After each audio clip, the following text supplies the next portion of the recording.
Imagine your mind as a grand orchestra, not a small ensemble, but an immense living symphony of billions of instruments playing in perfect synchrony. Each note becomes a thought. Each melody echoes a memory. Each rhythm pulses with sensation. But how is such harmony possible? Why does your brain compose this breathtaking concert of awareness, while a supercomputer, processing more data in a second than you could in a lifetime, remains inert and unaware? A silent stone in a world of music? This is the mystery that integrated information theory, IIT, seeks to unravel. Developed by neuroscientist Giulio Tononi in the early 2000s, this theory doesn't just ask what consciousness is. It reaches deeper. It dares to measure it. It proposes that awareness isn't abstract. It's structural, quantifiable, and perhaps more widespread than we've ever imagined. Take a moment to reflect on what you're feeling. Not just the physical, but the totality. The pressure of your body sinking into the bed, the soft whisper of fabric brushing against your skin, the dim flicker of fading thoughts as you drift, the comfort of stillness, the gentle hush of the dark. You're not registering these as isolated inputs. They merge together, layered and alive, into a seamless, unified whole. That's the magic, according to IIT. Consciousness isn't about how much information you have. It's about how deeply that information connects.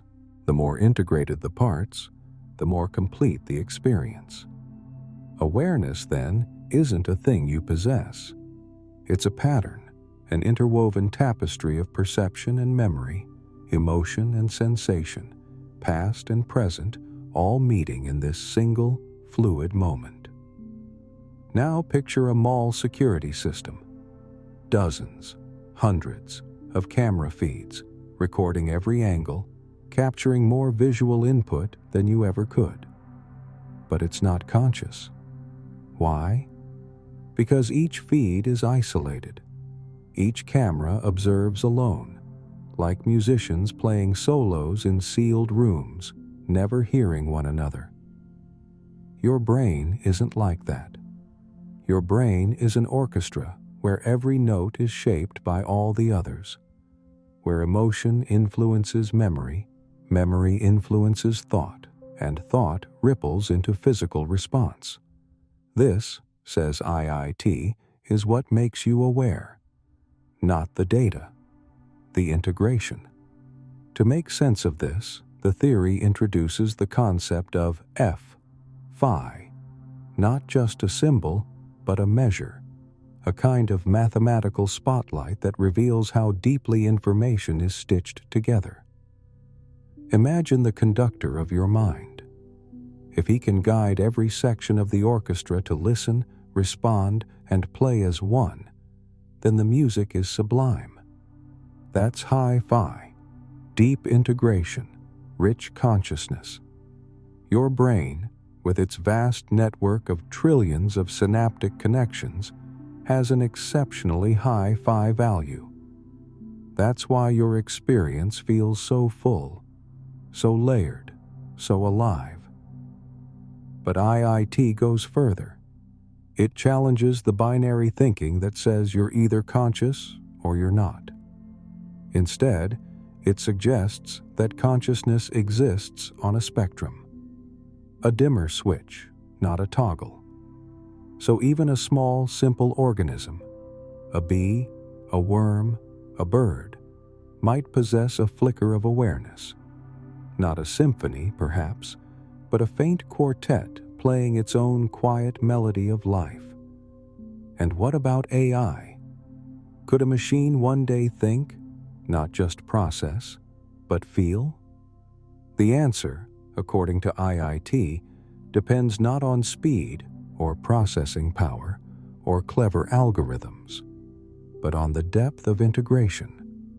If the machine connects its parts in the right way, if its inner data sings like an orchestra, then perhaps, yes, it could have its own strange version of consciousness.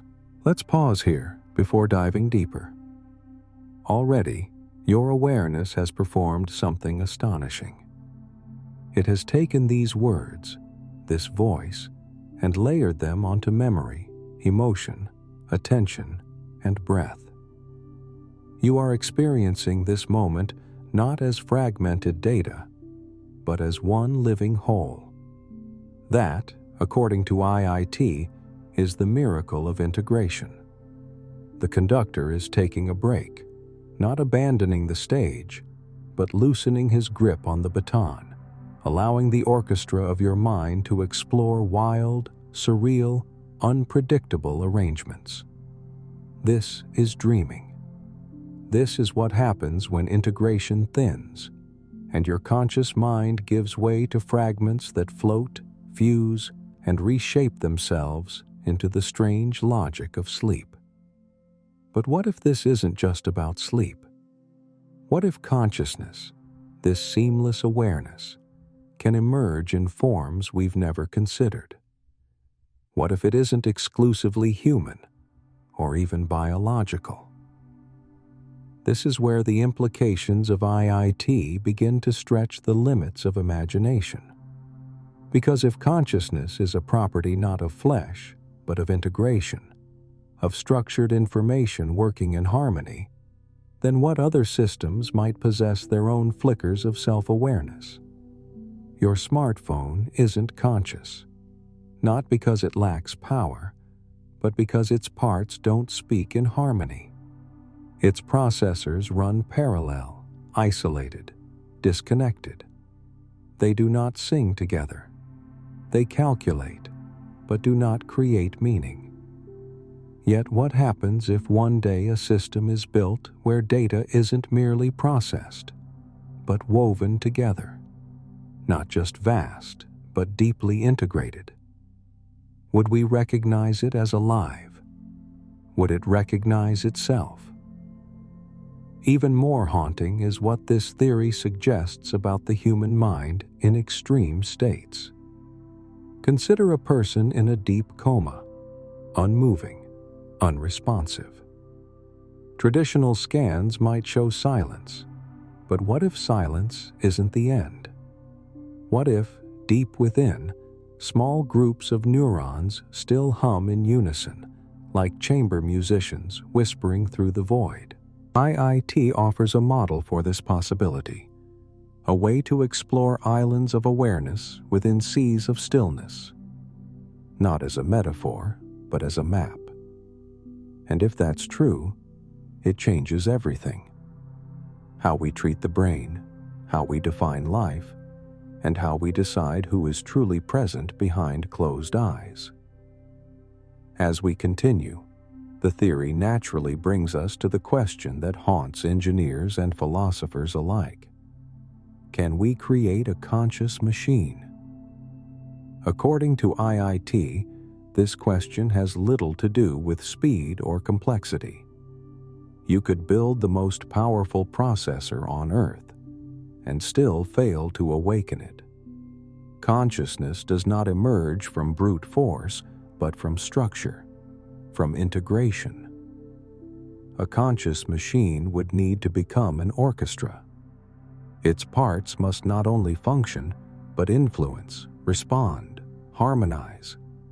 It must not just store knowledge, but feel the tension between one note and the next.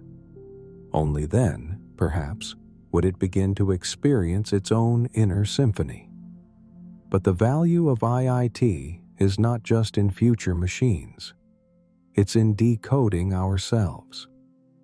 Why do certain moments strike us with clarity, while others vanish unnoticed? IIT suggests the answer lies in the strength of integration. The more tightly information binds to other processes, emotion, attention, memory, the more likely it is to break into conscious awareness. This is why you can drive an entire route home without recalling a single street until something breaks the pattern. A sudden light, a figure in the road. And instantly, you become aware. Integration has occurred. The system has synchronized. The conductor has raised his baton. And in that instant, you awaken again to the performance unfolding within your own mind. So, what is consciousness? Not just awareness, but the weaving of awareness. Not a spotlight, but a tapestry. A vast field of experience stitched together by rhythm, response, and resonance. As you lie here, allow this truth to echo through you. Your awareness is not passive. It is not separate from your body. It is not merely happening to you. It is something your mind creates, moment by moment, out of infinite threads. This is the miracle of integration. This is the mind as music. And even in sleep, even as the conductor steps back, your orchestra continues to play. Softly, strangely, beautifully. Imagine a grand theater hidden inside your mind. The soft whisper of your breath, the weight of your blanket pressing gently across your body, the flicker of a thought about tomorrow, the distant ticking of a clock in the background. Each of these is like an actor, waiting in the wings, eager for the spotlight. That narrow beam of awareness that can only shine on one moment, one experience at a time. But what determines which actor gets the stage? Why does one sensation become vivid while the others fade into the shadows? This is the story of the most elusive show ever staged, your conscious mind. Inside your brain, a performance unfolds every second. More complex, more dynamic, more alive than any Broadway masterpiece. Imagine directing a play with thousands of actors all auditioning at once. Each moment, you must choose one, and only one, to stand in the light. Not two, not five, just one. That's how your consciousness works. And it does so with a precision so effortless, you've never even noticed the performance taking place. Nearly 40 years ago, a psychologist named Bernard Bars looked behind the curtain of the mind. What he found changed everything. Consciousness, he proposed, was not just a narrow spotlight. It was a global broadcast, a powerful system not just of attention, but of communication. When a single thought, image, or sensation wins the audition and steps onto the stage of your awareness, it doesn't just perform for you. It gets broadcast to the entire audience inside your brain. Every system, your memories, your reasoning, your emotions, your sense of self, receives that broadcast as if a speaker had turned on in every room of your mental theater. Let's bring this to life with a simple scene. You're driving home along a familiar road. You've done this countless times. Your attention is elsewhere. Thinking about dinner, a conversation you had, the music playing on the radio. Your conscious spotlight isn't on driving. It doesn't need to be. Those actions are handled like well-trained actors working in the dark. Unconscious, automatic, flawless. But suddenly, a red ball rolls into the street, and everything changes. The spotlight shifts instantly. That moment, that object seizes the stage. A memory kicks in. Balls are often followed by children. Emotion surges. Alertness, fear, readiness. Your legs move. Your hands tighten on the wheel. Your eyes widen, your mind calculates, your body reacts. Every system in your mental theater receives the broadcast at once. The urgency, the coordination, the decision, all of it flows from a single conscious moment. That's the global workspace in action. But what's even more remarkable is what's happening behind the scenes. While your attention rests on that bouncing ball, your unconscious mind is still orchestrating 1,000 silent performances. It's adjusting your posture, regulating your temperature, filtering background noise, fine-tuning your breathing, tracking the pressure in your muscles. These aren't distractions. They're the backstage crew, invisible, relentless, vital. The global workspace theory doesn't say that consciousness does everything, just that it chooses what gets shared. And that sharing, that inner broadcast, is the key to how your mind unifies the self. Without the stage, without the spotlight, you'd be a theater full of disconnected whispers, a cacophony of mental noise. Instead, because of this elegant system, your mind becomes a coordinated performance, with every act, every thought, every moment of awareness flowing into a single, cohesive show. But the real brilliance of the global workspace theory lies not only in describing how consciousness works, but in explaining why we need it at all. Just as a theater relies on a central speaker system to coordinate hundreds of people behind the scenes, so too does your consciousness broadcast vital information to every major system in your brain. When something new, confusing, urgent, or meaningful appears, it doesn't become conscious simply because it exists. It becomes conscious because it must be shared.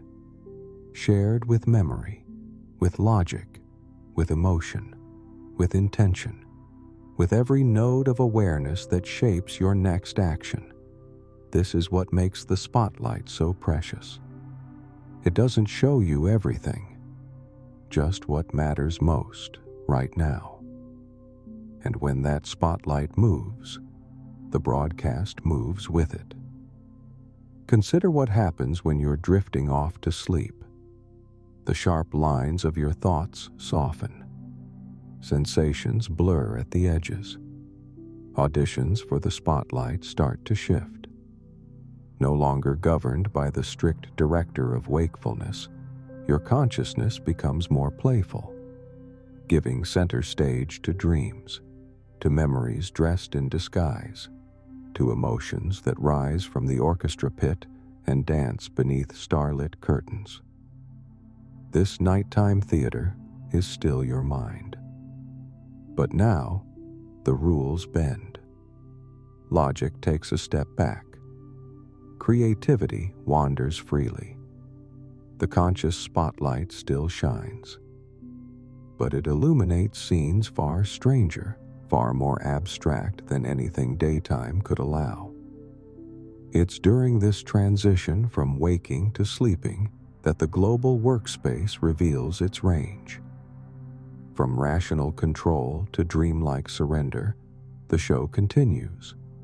Adapted, transformed, but always performing. And what about those moments of lost time? When you drive home, arrive at your door, and suddenly realize you don't remember a single turn. What happened? The spotlight was simply elsewhere. Your backstage crew, the unconscious processes of driving, scanning, navigating, ran the show in the dark. No spotlight needed. But the moment a child dashes into the street, a car swerves into your lane, or your GPS glitches, the spotlight flickers on. It finds what matters. And in an instant, the broadcast begins again. This is the strength of the global workspace. It doesn't try to do everything. It steps in when it matters most, and when it does, it orchestrates the most breathtaking mental performance science has ever attempted to describe. This broadcasting mechanism isn't just for survival. It's what makes us human. It's what allows us to combine memory and creativity, logic and empathy, past and future, into a single moment of understanding.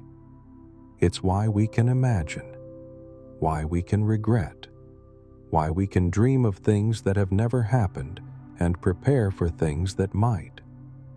When Shakespeare said, "All the world's a stage," he couldn't have known how literally his metaphor would ring in the halls of neuroscience. Because within you, right now, a theater lives. Its actors wait in the wings, millions of signals, ideas, memories, sensations. But only the most relevant take center stage. As you rest here, you can begin to observe your own mind at work. Watch how certain thoughts flicker, then disappear. How one idea fades as another takes its place. Notice how attention dances, from a feeling in your chest to a distant sound, to a word that triggers a memory. This is the conscious broadcast in motion. The elegant rotation of actors, each given their moment to shine. And the most beautiful part? This theater never closes. Even when you aren't watching, the stage is alive. Even when you sleep, the play continues. Scene after scene, thought after thought, moment after moment. The global workspace isn't just a theory. It's the silent director of your living, breathing consciousness. And as you drift now into deeper stillness, let yourself marvel at the brilliance of this performance, the eternal show within your mind, choreographed with astonishing precision from waking clarity to dreamlike wonder. You're sitting in your favorite chair, its fabric soft against your skin, a familiar embrace. The sun filters in through the window, landing warm and golden on your cheeks. You're not just feeling the chair. You're not just absorbing the sunlight. You are aware that you are feeling them. There's a difference, subtle yet profound, between experiencing something and knowing that you're experiencing it. This awareness of awareness, this inner turning toward the self, is what separates mere sensation from what we call consciousness. And this is the mystery the higher order theory seeks to explain. At its core, higher order theory tells us that consciousness isn't just about seeing, hearing, touching. It's about having a thought, about that seeing, about that hearing, about that touch. It's not just perception, it's reflection. Imagine your mind as a theater with two levels of stage. On the lower level, actors move. Sensations arise, emotions swell, thoughts flicker into being. But it's the upper balcony where the real magic happens. A second layer of awareness peers down, watching, noting, labeling. And in that act of watching, the mind becomes conscious of itself. Let's bring it closer. You're driving home on a familiar road. You know the turns, the stop signs, the speed bumps. And somehow you arrive. But you remember none of it. Your brain was awake, eyes tracking, hands steering. But your conscious mind was somewhere else. What happened? Higher order theory suggests that your lower mental processes, the first order machinery, did their job. But the second order awareness, the mind that says, "I see," was silent. No watcher, no narrator, no consciousness. This theory, originally put forward by philosopher David Rosenthal, offers a striking perspective. We are not conscious simply because we think, but because we think about our thinking. There is no homunculus inside you, no little person pulling levers. Instead, there is a complex, elegant cascade of mental processes that observe other processes. This is the mind behind the mind. And this model doesn't just sound poetic. It explains some of the strangest neurological phenomena we've ever recorded. Take blind sight, a rare condition. A patient is blind, legally, clinically, entirely. And yet, a ball is tossed their way. They catch it. A hallway obstructed. They walk around the object, all without seeing anything at all. How? Their eyes are working. Their visual cortex is active. But their higher order processes, the ones that declare, "I see that chair," or "I notice the ball," are silent. The vision is there. The consciousness is not. And consider this, something more familiar, more human. You're in an argument. Words fly, tension thickens, and someone says, "Why are you so angry?" Only then does it dawn on you. I am angry. You feel it now, not because it began that second, but because something inside you looked at the feeling and gave it a name. That look, that internal recognition, is consciousness, according to higher order theory. Your brain was already doing the work. It had registered the clenched fists, the shallow breath, the rising tension in your chest. The emotion, anger, was already there, active, buzzing beneath the surface. But you became aware of it only when a second voice inside whispered, "This is anger." That's the essence of higher order theory. First order states occur, but it is the second order recognition that births consciousness. This theory doesn't just explain our emotional awakenings, it reaches into the animal kingdom and suggests why human consciousness feels so profoundly different. Most animals can perceive. They respond to pain, to light, to danger. They navigate the world with stunning precision. But do they know that they are perceiving? We, on the other hand, can reflect on our reflections. We think about how we feel. We question our motives. We doubt our own certainty. It's the difference between a security camera that endlessly records and a security guard who watches, interprets, and says, "This matters." But the theory raises a haunting question, a riddle that critics love to ask. If consciousness comes from having thoughts about experiences, what about the thoughts themselves? Do we need yet another thought about that thought? And then another? And another still? An infinite mirror of mirrors, each reflecting the next.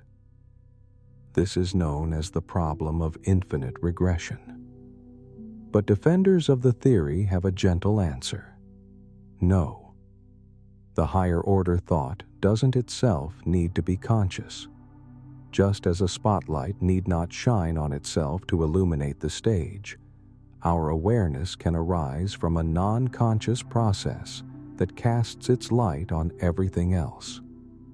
And now, neuroscience begins to echo this ancient philosophical whisper. Modern brain imaging has begun to map the architecture of self-awareness. The prefrontal cortex, a region behind the forehead, linked to self-reflection, planning, and meta-thinking, has shown a consistent connection to conscious awareness. When this region is damaged or temporarily silenced, a patient may still see, hear, even respond. But they do so without knowing they're doing it. The I goes missing. Consciousness flickers. So what does all of this mean? It means that the higher order theory is not just a theory for philosophers in dusty libraries. It may be the roadmap for building new minds. In artificial intelligence, we've built machines that process staggering amounts of data. But do they know they are processing? Could true artificial consciousness require not just sensors, not just code, but the birth of higher order representations? Not just thought, but thought about thought, an inner observer in a silicon mind. And this theory whispers even more deeply into the chambers of our altered states. In meditation, in moments of profound stillness, practitioners describe a dissolving of boundaries. No thinker, no thought, just awareness itself. Higher order theory offers a possible explanation. What if, in these moments, the layers of mind perfectly align? What if the first order sensations and higher order awareness merge into one continuous wave? A reflective pool with no ripples.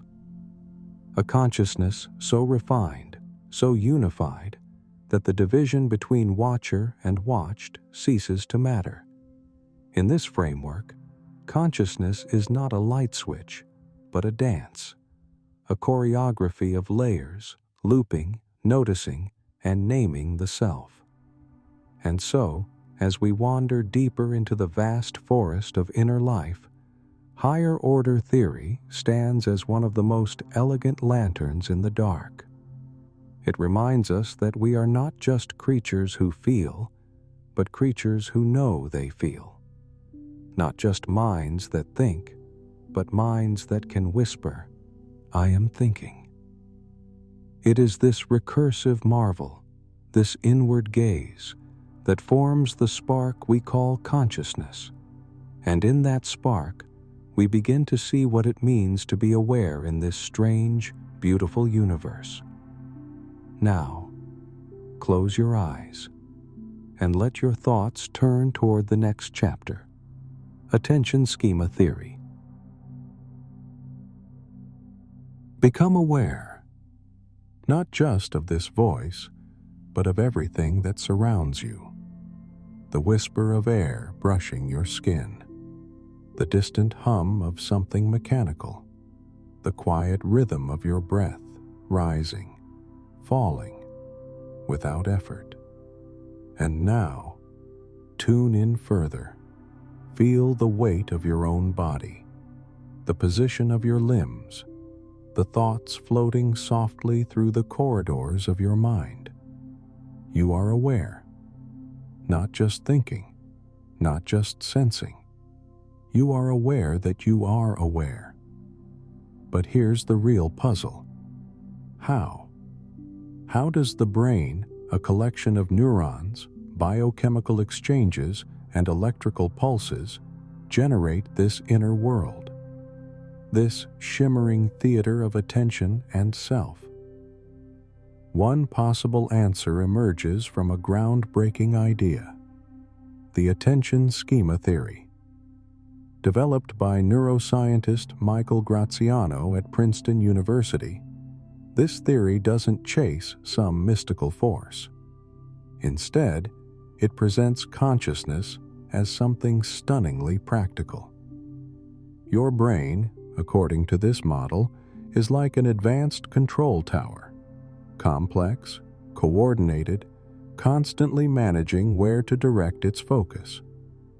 Think of an airport, hundreds of planes in the sky, thousands of variables, all guided by an air traffic controller who keeps track of what matters most in any given moment.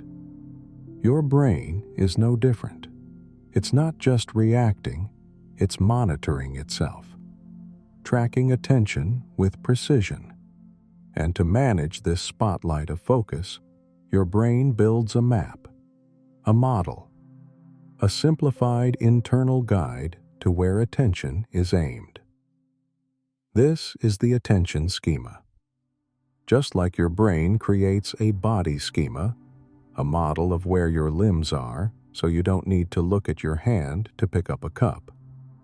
It also creates a schema for where your mind is pointed. When you say, "I'm paying attention," what you're really doing is tapping into this internal map, this abstract, elegant representation of your own mental focus. Let's take an example. You're curled up with a book you can't put down. You're lost in the story, the characters, the emotions, the imaginary world. But your brain isn't just absorbing words on a page. It's tracking your attention. It's modeling the act of focusing. This model, this attention schema, creates the experience of being aware that you're reading. Not just reading, not just decoding language, but aware of being absorbed. Why would your brain go through the effort of modeling its own focus? Because attention isn't simple. It's a biological symphony. Neurons firing, neurotransmitters flowing, regions of the brain coordinating and competing.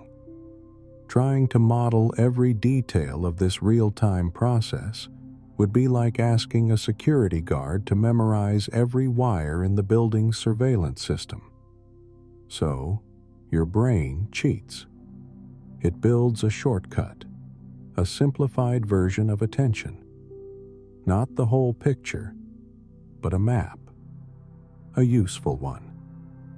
A model that says, "I am focusing on this. I am aware of that." And this model, according to the theory, is your conscious awareness. The magic lies not in the data being processed, but in the model the brain builds about that processing. When you say, "I see the coffee cup," you're not just referring to the image on your retina. You're tapping into your brain's internal model of its attention on the coffee cup. This is the genius of attention schema theory. It explains not just how we're aware, but why we're not always aware of everything. Think about blind sight. A person with damaged visual cortex claims to be blind, and yet can still navigate a hallway or dodge an object. They see, but don't know they see. Their attention mechanisms still function, but the brain's ability to model that attention is gone. Without the model, there is no experience of seeing, no conscious awareness. Now widen the lens.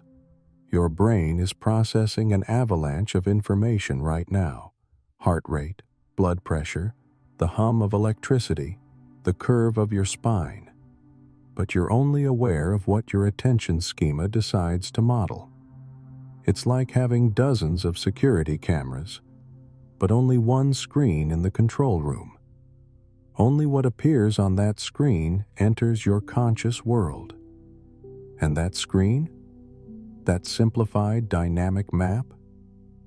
That is awareness. This theory, quietly profound, turns our deepest intuitions about consciousness on their heads.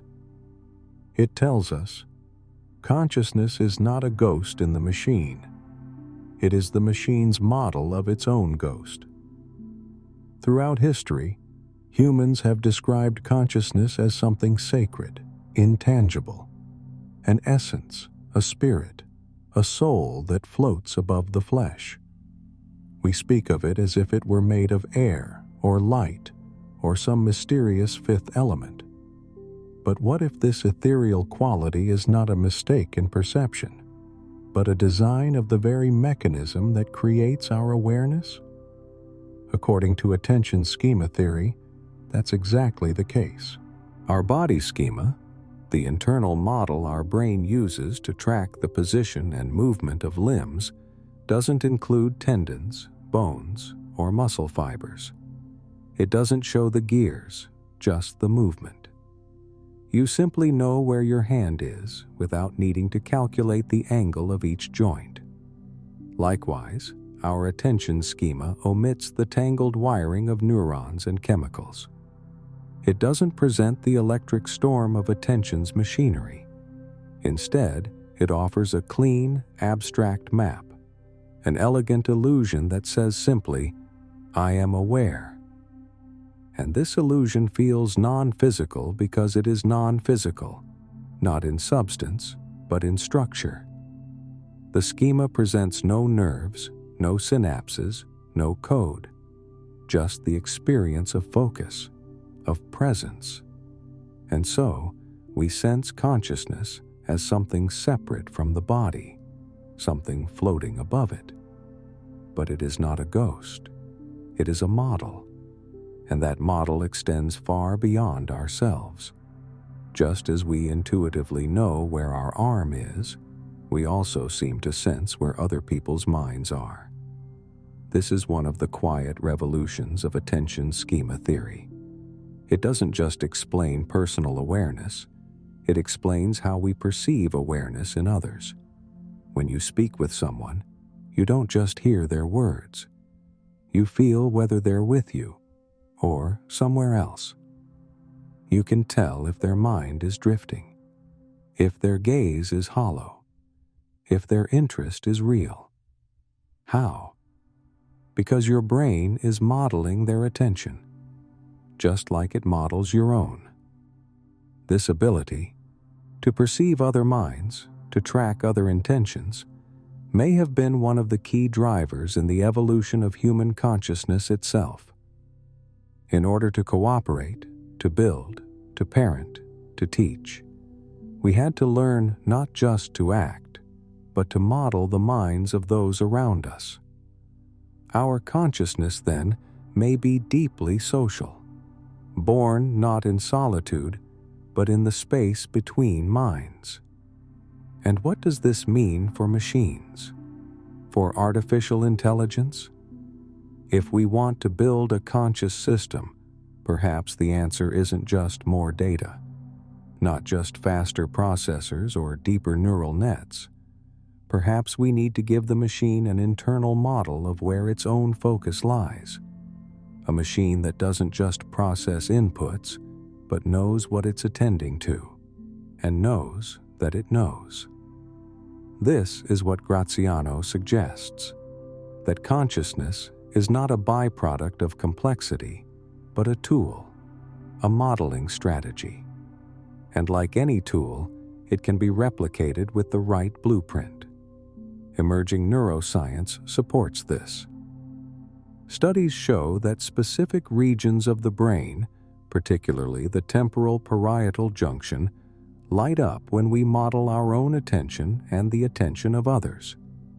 When these regions are disrupted, whether through injury or experimental stimulation, our conscious awareness shifts, and our ability to sense others' mental states weakens.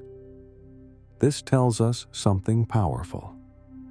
That awareness, social cognition, and self-modeling all share the same neural soil. Now consider meditation, those moments of pure, contentless presence. No thoughts, no memories, just awareness itself. Attention. Schema theory offers a graceful explanation. Perhaps in those moments, the schema remains active, but models no specific content, like a monitor switched on in an empty room, still glowing, still alert, but without an image. That quiet clarity of being, without doing. And this brings us to the realm of healing. Mental health disorders, from anxiety to dissociation, from ADHD to schizophrenia, often involve not just disruptions in attention, but in the modeling of that attention. If we could understand how the schema itself is distorted or weakened, perhaps we could treat not just the symptoms, but the structure of self-awareness.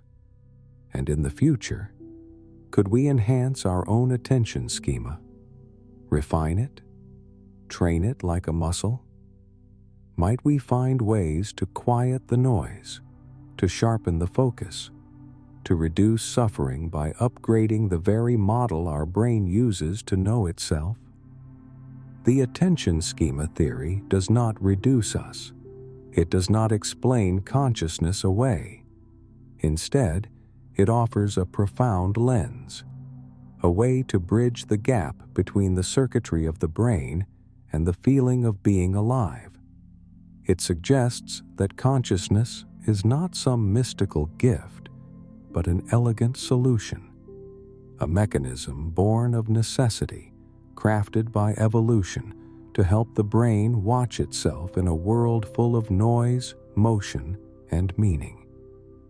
And in doing so, it brings us closer to understanding not just awareness, but the self, the mirrored mind, the watcher and the watched.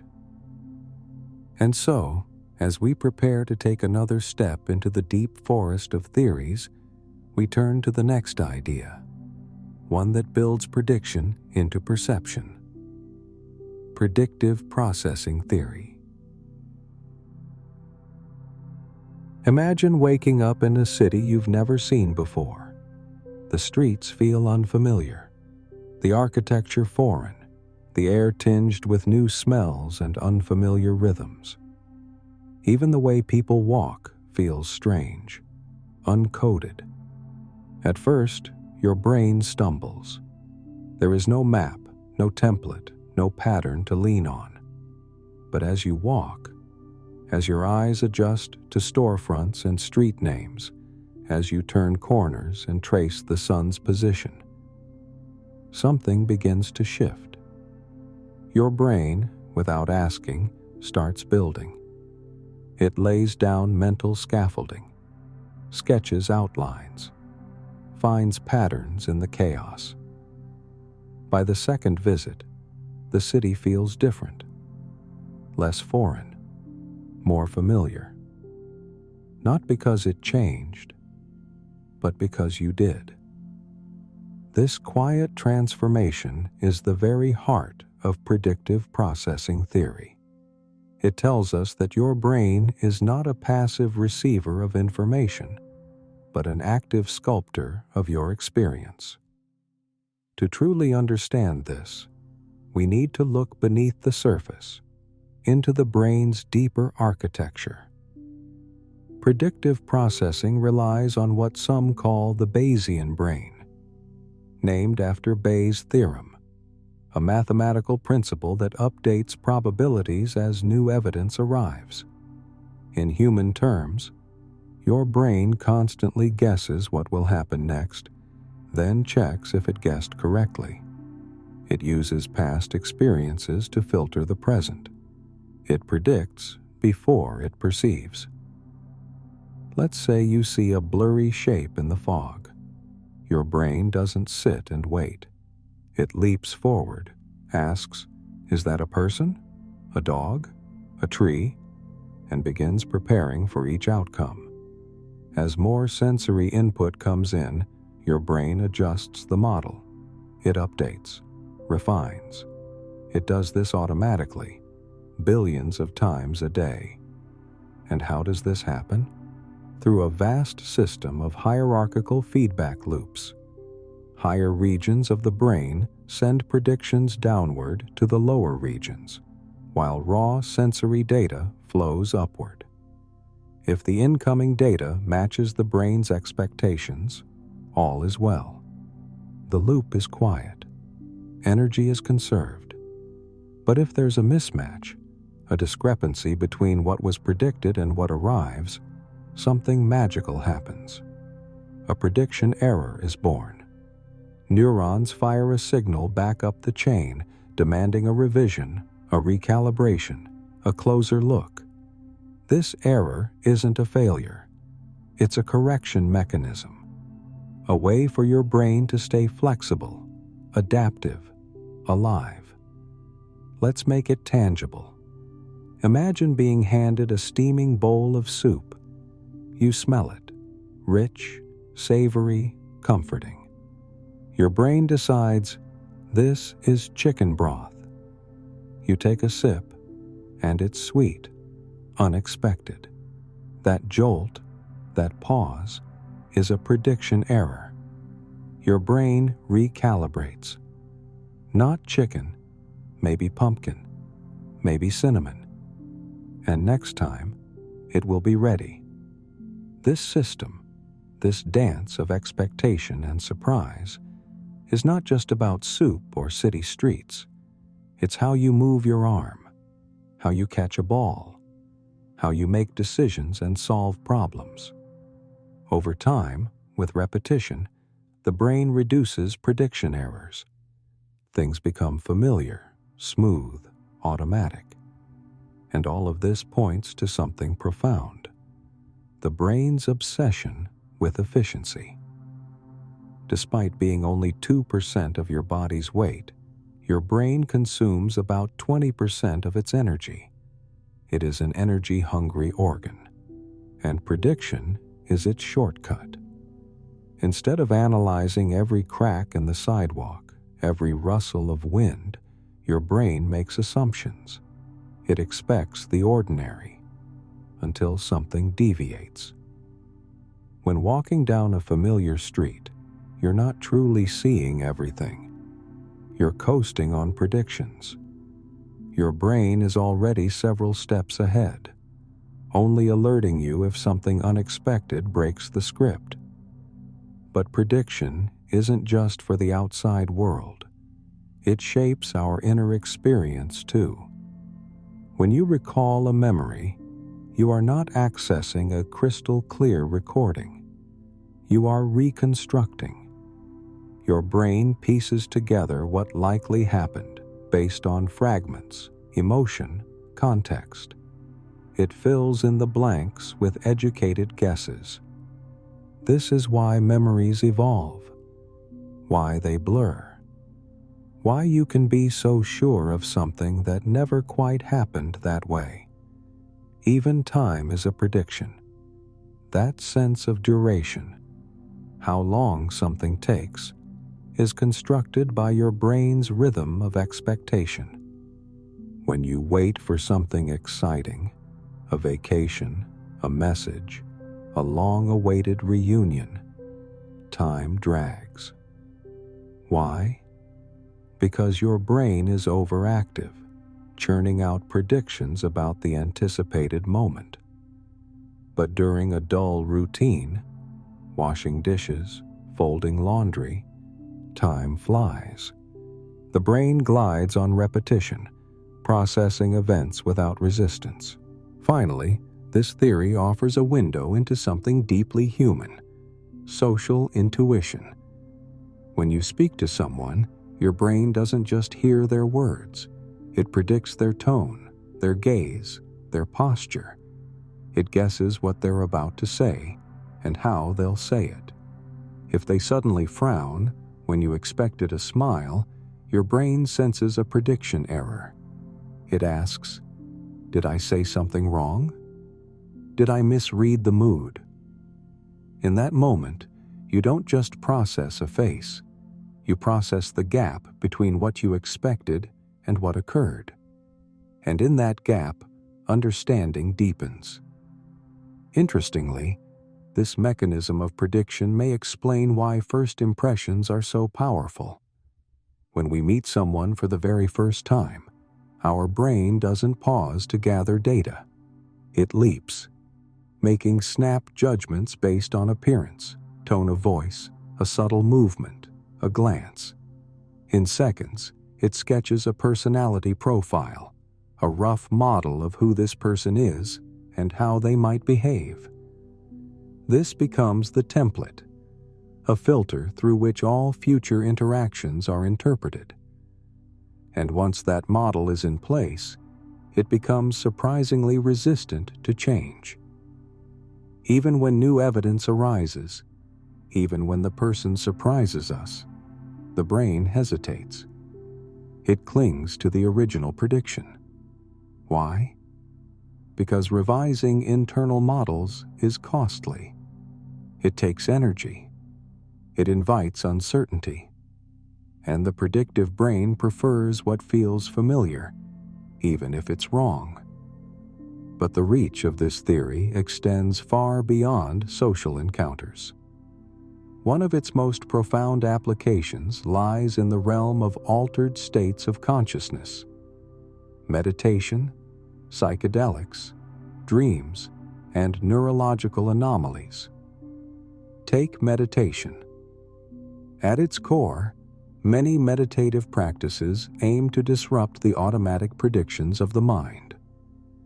By sitting still, focusing on the breath, watching thoughts rise and fall without attachment, the brain is asked to suspend its usual forecasting. And when this happens, something shifts. The model loosens. The self softens. Boundaries between body and world begin to dissolve. Time stretches. Thoughts quiet. Awareness becomes presence. Similarly, psychedelic substances, such as LSD or psilocybin, appear to reduce the brain's rigid dependence on top-down predictions. High-level models lose dominance. Sensory input floods in, raw, unfiltered, vivid.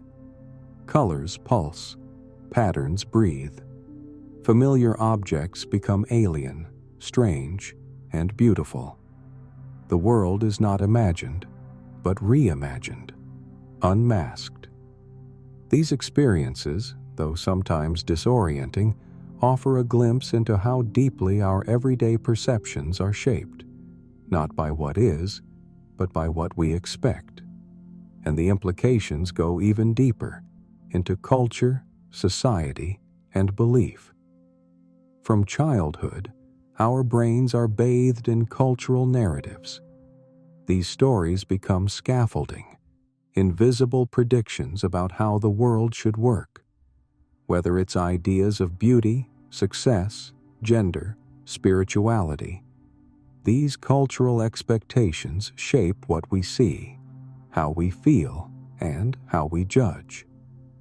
Someone raised in a collectivist society may predict harmony, deference, shared identity in social encounters, while someone from a more individualistic culture may anticipate competition, assertiveness, personal expression. These differing predictions don't just shape responses, they generate perception itself. And on a broader scale, predictive processing theory offers a powerful lens for understanding one of the most frustrating features of the human mind: confirmation bias. This tendency to seek out what confirms what we already believe isn't just stubbornness. It's built into the architecture of the brain. When a belief is held, it forms a strong predictive model.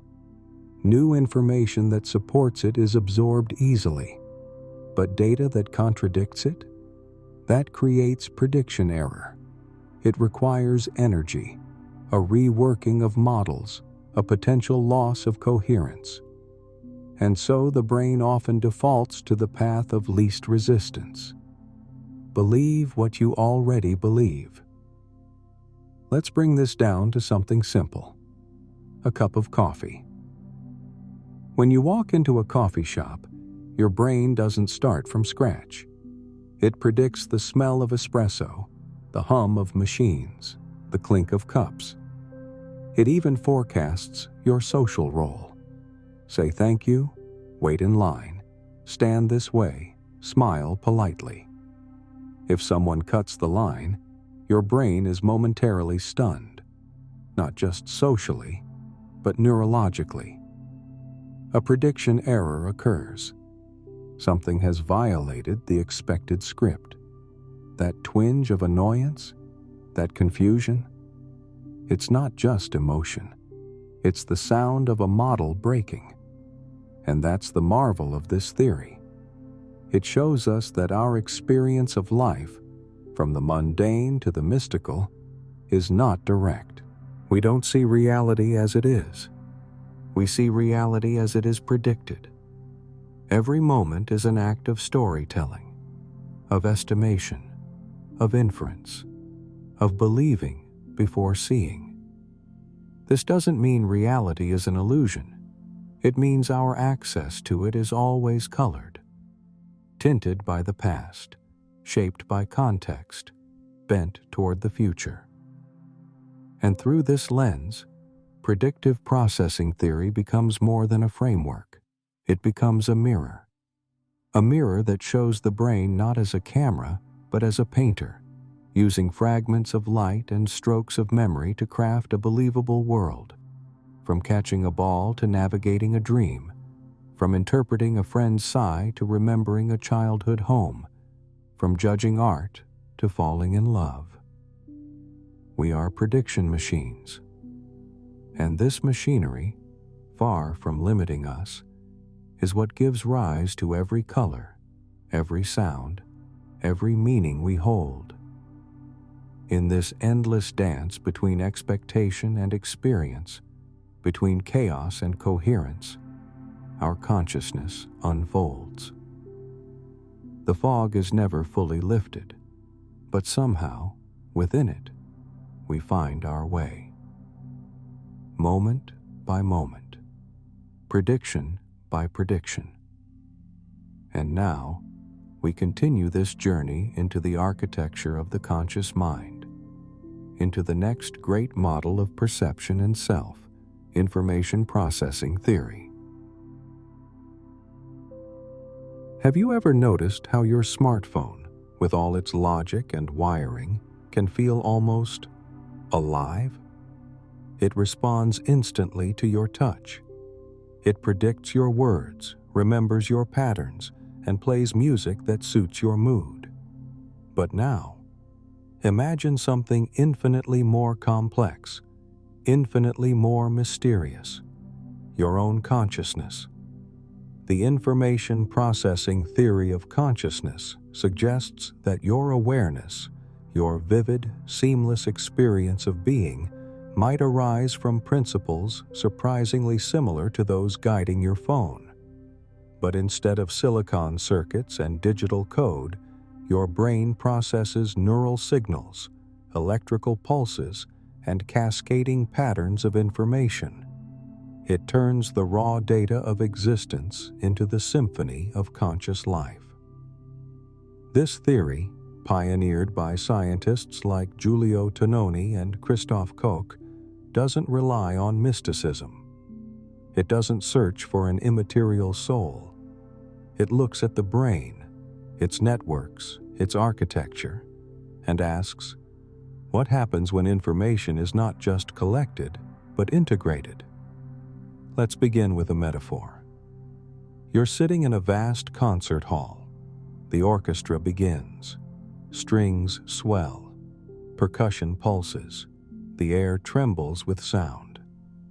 You are not just hearing music, you are experiencing it. According to this theory, your conscious experience is not simply sound waves meeting your ears. It is the result of your brain processing multiple streams of information in harmony. The pitch and rhythm of the violins, the emotional memory it awakens, the warmth of the hall, the silence of those around you, the stories the melody conjures in your mind. All of it, combined, integrated, refined. Your brain takes this vast flood of sensory, emotional, and cognitive input and weaves it into a single, unified tapestry. This, the theory proposes, is how consciousness emerges, through the integration and differentiation of information. First, integration. Imagine a rose. You don't just see red, you see shape. You recognize petals. You inhale its scent. You recall what roses mean: romance, loss, springtime, or something personal. Your brain doesn't treat these data points separately. It combines them into a single experience. A rose. But integration alone isn't enough.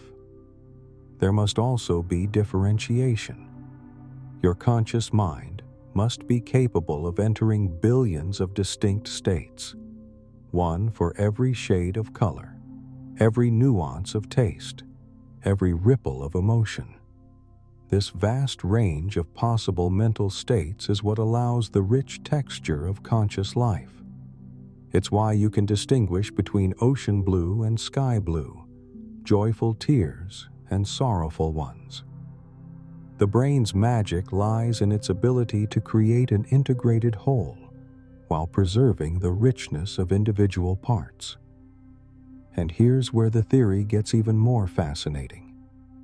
Have you ever wondered why you experience the world as a single unfolding story instead of a scattered collection of disconnected details? This is what scientists call the phenomenal unity of consciousness. According to information processing theory, your brain creates an integrated information space, a kind of internal theater where all processed data converge. Imagine holding a warm cup of coffee. You see the steam, feel the heat, smell the aroma, taste the flavor, and remember past mornings just like this one. Yet all of this feels like one thing, one experience. The integration happens automatically, effortlessly, instantly. But beneath that seamless surface, the brain is working with dazzling complexity. And what about the information you're not aware of? This theory offers a powerful explanation. Imagine your brain as a giant corporation. There are thousands of departments, managing systems from heartbeat regulation to muscle control to temperature sensing. But the CEO, your conscious awareness, doesn't need to be informed of every transaction, every report, every flicker of data. Only the most integrated and relevant information reaches the top floor. Only the information that truly matters gets the spotlight. This is what makes consciousness efficient. It allows the brain to manage billions of microprocesses while presenting you with a clear, intelligible stream of experience. Too much data, and the system would crash. Too little, and awareness would vanish. Recent research has begun to quantify this idea. Using mathematical tools, scientists can now measure how much information is being integrated in a given neural system. One such measure, developed by Tononi, is known as phi, F. Phi attempts to measure how much a system is more than the sum of its parts. When phi is high, integration is high, and according to the theory, consciousness is likely present. This may seem abstract, but the implications are concrete. In medicine, this approach helps doctors evaluate patients with brain injuries or in comas, measuring consciousness in ways we never could before. In technology, it opens the door to machines that might one day be truly conscious, not just reactive, but aware. And in philosophy, it reshapes the timeless question: what is consciousness? Is it a substance, a soul, or is it an emergent property of complexity, an echo of integration? Through this lens, your consciousness isn't floating above your brain. It is your brain, at its most intricate, at its most unified, at its most alive.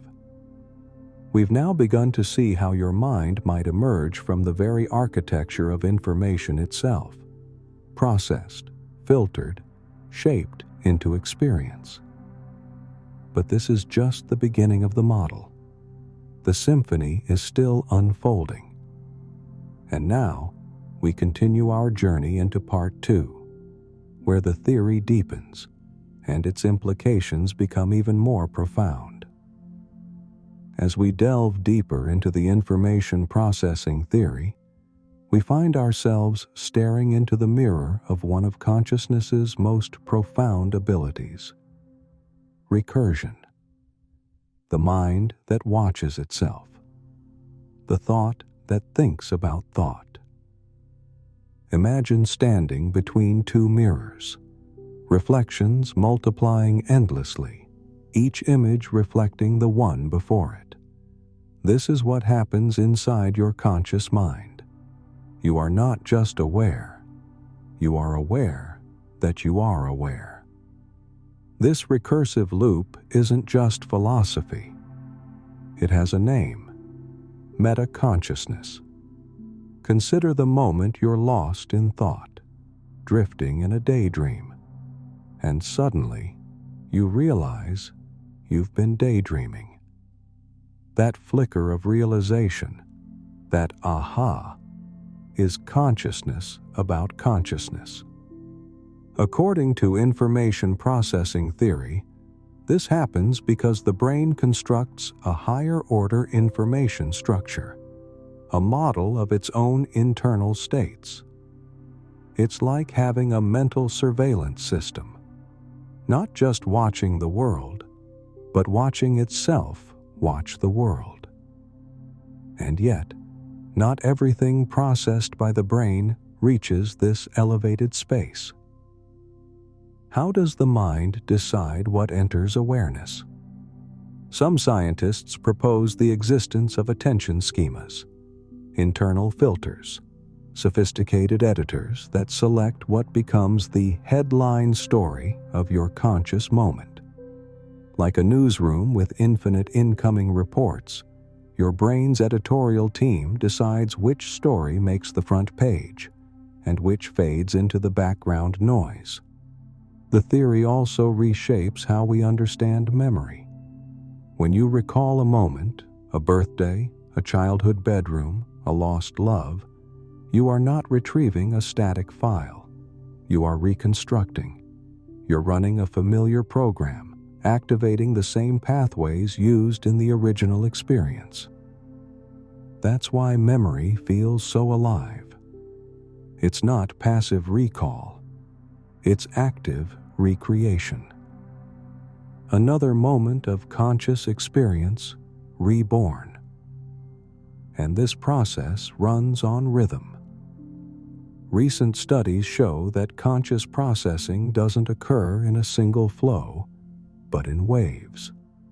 Roughly 40 times per second, the brain processes and integrates packets of information, creating what some call the cognitive rhythm of consciousness. Like a camera taking 40 frames per second, these mental snapshots are seamlessly stitched together into the movie you call now. This rhythmic structure may also explain why meditation can produce such unusual experiences. In deep meditative states, practitioners often report a pure sense of presence, a kind of consciousness without content. The theory suggests that in these moments, the brain maintains a high level of integration, but reduces differentiation. All signals align. The variety narrows. What remains is a unified field of awareness. Quiet, still, deep. Dreams, too, find their explanation here. During REM sleep, the brain creates highly integrated, highly differentiated patterns of information flow. That's why dreams can feel so vivid, so real, while we're in them. And yet, their strange logic, their surreal nature, is likely due to different patterns of information linkage. It's still consciousness, just a different arrangement. Just a different arrangement. And what about prediction? Information processing theory suggests that consciousness is not just a mirror of what's happening now. It's a model of what will happen next. Reach for a cup, and your brain has already predicted its texture, its weight, its temperature. These generative models allow you to move through the world with grace, speed, and anticipation. And they shape your perception of time. What you experience as the present is not a single frame, but a weave of recent memories, immediate sensations, and predicted futures. This is why time can stretch or collapse, why a moment can feel eternal or vanish. And emotions? They too are not just feelings. They are complex patterns of integrated processing, blending signals from the body, thoughts from the mind, judgments, urges, memories. When you feel joy, or grief, or dread, you are experiencing a deeply interwoven structure of information in motion. Looking to the future, this theory opens some of the most fascinating doors in all of science and philosophy. If consciousness arises from specific types of information integration, then artificial consciousness is not just possible, but designable. But here's the challenge. Conscious AI won't emerge from more data or faster code. It may require a radically different structure, one that supports the kind of integration our brains perform naturally. And if that's true, it raises a deeper question. Is the universe itself an information processor? Some physicists and philosophers now wonder whether information is as fundamental as space, matter, or time. Could the cosmos be a grand, self-updating system of computation? And if so, could consciousness be its most sophisticated product? As we close this chapter, one truth shines through. Your consciousness is not a passive lens. It is an active process. It takes the raw data of life, sounds, sights, sensations, and transforms them into the rich tapestry of lived experience. Moment by moment, heartbeat by heartbeat, pattern by pattern. Understanding this doesn't strip consciousness of its wonder. It amplifies it. It reveals the mind as a masterwork, a system unlike anything else we know, a system that feels, remembers, imagines, and dreams, all through the language of information.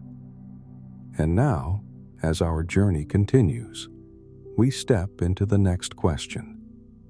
What neural structures are truly responsible for consciousness? What do the maps of the brain reveal? We turn now to the neural correlates of consciousness. Right now, as you hear these words, trillions of neurons are dancing inside your brain. They fire, they pause, they surge in rhythms so precise, so intricate, they create something miraculous. They create you, your awareness, your thoughts, your memories, your sense of self, your experience of this very moment. All arise from this pulsing, electric symphony beneath your skull. But how? How does electrical activity transform into conscious experience? This is the question at the heart of one of neuroscience's most fascinating frontiers, the study of neural correlates of consciousness, or NCCs. These are the physical footprints of awareness, the biological echoes of the mind's voice. Think of your consciousness as a grand theatrical production. The stage, your brain, the actors, your neurons, the lights, the sound, the timing, neural rhythms and synchronized patterns. When every part works in harmony, the curtain rises and awareness comes alive. In the early 1990s, two pioneering scientists, Francis Crick and Christoph Koch, sparked a revolution. They dared to ask, what if consciousness is not untouchable? What if it leaves a trace, not in the soul, but in the brain? What if it can be measured, mapped, understood? And so began a new chapter in science, one where consciousness was no longer beyond reach, but something that could be studied like light, sound, or gravity. At the core of this research lies a striking truth. Not all brain activity leads to consciousness. Your brain is always busy. It regulates your heartbeat, your balance, your digestion. It processes background noise, shadows in your peripheral vision, and smells you never notice. Yet you are only aware of a tiny fraction. It's as if your brain is streaming hundreds of channels, but your conscious mind only sees one screen. What determines which signal reaches awareness? One of the most crucial networks in this system is the thalamocortical loop, a collaboration between the thalamus, deep in the brain's core, and the cerebral cortex, its wrinkled outer shell. Imagine it as the brain's broadcasting tower. When you are conscious, this network hums with a precise rhythm, like a perfectly tuned frequency.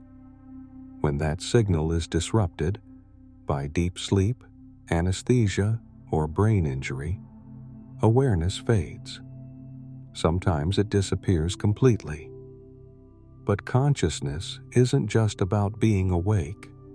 It's not on or off. It has flavors, textures, tones. Seeing a face activates the fusiform face area. Feeling joy lights up the amygdala and other emotional hubs. Each distinct experience has its own unique neural signature. These are called content-specific NCCs, like instruments in an orchestra, each playing its part in the music of mind. Some of the most astonishing insights have come from conditions where consciousness breaks from its expected patterns. Take blind sight, a phenomenon where patients with damage to their visual cortex can still respond to visual cues, even though they swear they can't see anything. They catch balls, avoid obstacles, but claim to be blind. This reveals something crucial. Processing alone isn't enough. For experience to become conscious, it must be integrated and broadcast in a specific way. The timing of consciousness is equally revealing.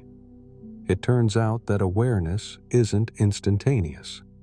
It's delayed by about 200 to 500 milliseconds. This means your conscious experience is not the real-time world, but a carefully orchestrated replay that integrates sights, sounds, thoughts, and feelings into a coherent whole.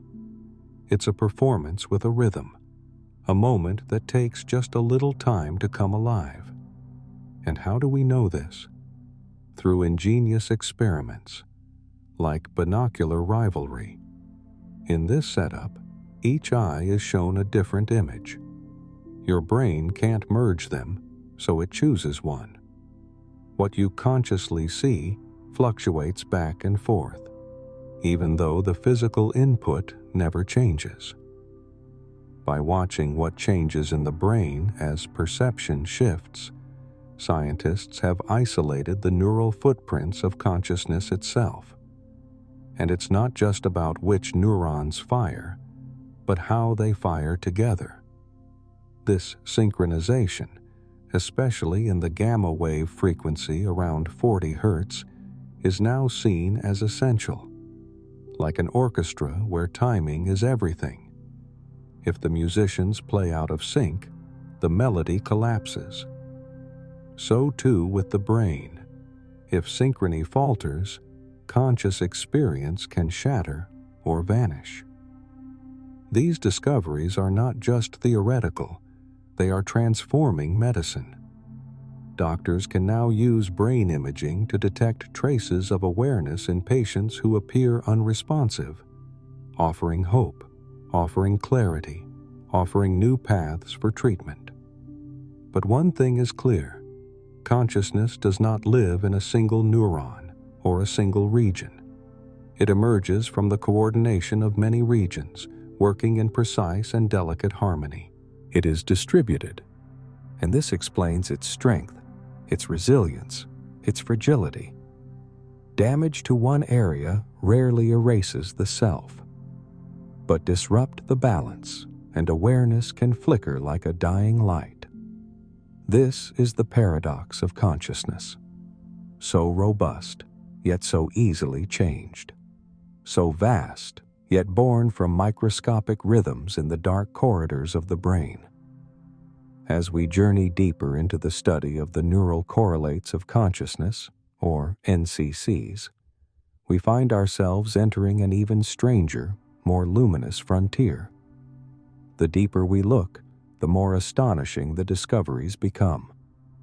Recent research has unveiled a thin, hidden structure within the brain, so small it was once overlooked. It's called the claustrum, a sheet of neurons tucked quietly between the inner folds of the cortex. But now, some scientists believe it might hold one of the keys to consciousness itself. Like the conductor of an orchestra, the claustrum may synchronize the brain's many instruments, timing their rhythms, uniting their voices, coordinating the great performance we call awareness. In one stunning experiment, researchers electrically stimulated this region, and consciousness flickered off, then returned, like flipping a light switch. For the first time, science caught a glimpse of what might be a consciousness control circuit. But it's not just one structure or one signal. NCCs operate on multiple levels simultaneously, like a vast computer network, with processing nodes from the smallest neuron to sweeping, coordinated brain regions. Consciousness arises when all layers speak to each other in harmony. At the microscopic level, we find synapses and firing patterns. At the intermediate level, neural circuits and assemblies. And at the macro level, large-scale networks spanning the brain's hemispheres. Each layer contributes. Each layer must be in tune. And among the most fascinating of these large-scale networks is something called the default mode network, or DMN. The DMN lights up when you turn inward, when you're not focused on the outside world, but wandering through memory, imagination, identity. It's the brain's screensaver, but also its deepest mirror, active during reflection, daydreaming, and moments of self-awareness. This network is deeply tied to your sense of self, to who you believe you are when you're not performing.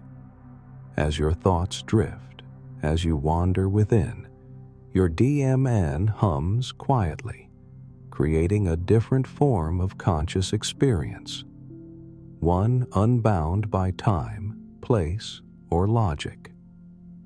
Recent studies have also shown that consciousness isn't merely reactive. Your brain doesn't just receive the world, it predicts it, constantly. This is known as predictive coding, a model in which your brain simulates what it expects to happen and updates those expectations based on new information. NCCs appear to be intimately involved in this simulation. They help stitch together the seamless illusion of the present moment, which is, in truth, a blend of prediction, sensation, and memory. But to probe NCCs with precision, science needed better tools. And they arrived. Enter optogenetics, a revolutionary technique that uses light-sensitive proteins to control individual neurons with millisecond accuracy. With this method, researchers can now activate or silence specific circuits and observe how conscious experience changes. And the results are breathtaking. They've found that it's not just about where neurons fire, but how and when they fire together. Patterns matter. Timing matters. Synchronization matters. One remarkable discovery is a phenomenon called ignition. It's the moment when a certain pattern of brain activity suddenly reaches a critical threshold and becomes conscious. Like a flash of lightning, a chain reaction ripples through multiple brain regions. A brief storm of organized energy rises, integrates, and gives birth to awareness. This moment, this ignition, is now considered a hallmark of conscious perception, and altered states reveal even more. Meditation, psychedelics, lucid dreaming, trauma, ecstatic visions.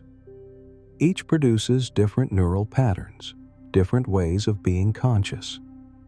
Through brain scans, EEGs, and fMRI, scientists are beginning to map these alternate landscapes of the mind. And what they're finding is that changes in NCC activity correspond closely to changes in conscious state. This research is not just academic, it's leading to breakthroughs in mental health. From treatment-resistant depression to PTSD, we're learning how modulating consciousness can help restore balance and healing. And yet, even with all this progress, the deeper we go, the more profound the questions become. New technologies are being developed to read and even communicate with consciousness in real time. Through brain-computer interfaces, real-time decoding, and personalized neural mapping. Others are studying how NCCs evolve during childhood, or how they differ in autism, coma states, or degenerative diseases. And still others are turning their eyes toward machines. Could an AI ever be conscious? If we want to build a system that feels, we may need to do more than simulate logic. We may need to replicate the precise neural patterns that underlie awareness itself. Perhaps consciousness is not about having intelligence, but having a brain that ignites in just the right way. But this leads us to an even deeper question, one that science has only begun to whisper. What if your conscious decisions aren't as free as they feel? In recent studies, researchers have detected neural activity predictive of a decision before the subject becomes consciously aware of choosing. This suggests that consciousness may not always be the origin of action, but rather its narrator, a storyteller arriving just after the fact, weaving meaning from moments already in motion. And yet, this doesn't make consciousness less wondrous. It makes it more mysterious. For all its measurable patterns, its firing rates and gamma waves, consciousness remains a riddle wrapped in biology. 3 pounds of living tissue give rise to music, language, love, sorrow, imagination, and the awareness of time passing. A miracle not in the sky, but behind your eyes. As we continue this sacred investigation, peering deeper into the neural symphony, we are reminded, to be conscious is to be part of a cosmic choreography we are only beginning to understand. And now, as the search deepens, we turn toward one of the boldest theories yet. A theory that merges neuroscience with quantum physics, orchestrated objective reduction. Of all the theories proposed to explain the great mystery of consciousness, Few are as bold, as radical, or as profoundly poetic as this one. The orchestrated objective reduction theory, known as OR, stands at the intersection of biology and quantum physics, where the fabric of space-time meets the whispers of the conscious mind. This theory was born from the union of two minds. Sir Roger Penrose, a renowned physicist and mathematician, and Stuart Hameroff, an anesthesiologist obsessed with the mysteries of human awareness. Together, they proposed something astonishing: that consciousness is not merely the result of neurons firing in unison, but rather a quantum phenomenon arising from the tiniest structures inside our brain cells. At the heart of this idea are microtubules, microscopic cylindrical proteins woven throughout every neuron. Traditionally, microtubules were thought to serve simple roles: maintaining cellular structure, aiding in transport, facilitating cell division. But OR suggests something far more profound. These tiny tubes, according to the theory, are the quantum engines of the mind, the stage on which consciousness unfolds. Penrose's journey toward this idea began not in biology, but in logic. In his book, The Emperor's New Mind, he challenged the notion that the brain is merely a computer, that the mind is just a biological machine running algorithms. He believed that human consciousness could perform non-computable functions, operations that no equation, no code could replicate. And so, he turned his gaze to the realm where classical logic breaks down: quantum mechanics. In this strange world, particles can exist in multiple states at once, a condition called superposition. They can influence each other instantly across great distances, a phenomenon known as entanglement. And, under mysterious conditions, they collapse into a single state, a process known as wave function reduction. Penrose proposed that this collapse is not just a quirk of measurement, but the key to understanding consciousness. Yet for this collapse to have meaning in the brain, he needed a physical location where it might occur. This is where Hameroff's insight became crucial. Hameroff had studied microtubules for years. He understood their complexity, their potential, and he proposed that they might serve as the quantum playground for consciousness itself. Together, they formulated the theory that quantum coherence, the fragile, shimmering unity between entangled particles, could take place within microtubules, and that when this coherence collapses, it generates a moment of conscious awareness. This process they called orchestrated objective reduction, OR. Objective reduction refers to Penrose's belief that wave function collapse can occur spontaneously, not because of an observer, but due to subtle gravitational effects at the quantum level. Orchestrated refers to the idea that this collapse is not random, but shaped, guided, influenced by the biological structures and chemistry of the brain. In this view, consciousness is not merely emergent, it is fundamental. It is woven into the quantum properties of matter itself. And it is not confined to one region of the brain. In OR, consciousness is non-local. It arises from a network of microtubules spread across neurons, like tiny instruments tuned to the same invisible key. This challenges the classical view that the prefrontal cortex, or some other localized hub, is the seat of conscious thought. Instead, OR suggests a distributed, unified field, a web of coherence rippling across the brain's vast terrain. To understand this fully, we must venture deeper into the physics that supports the theory. Quantum mechanics, a science born in the early 20th century, revealed a world where particles behave in deeply unintuitive ways.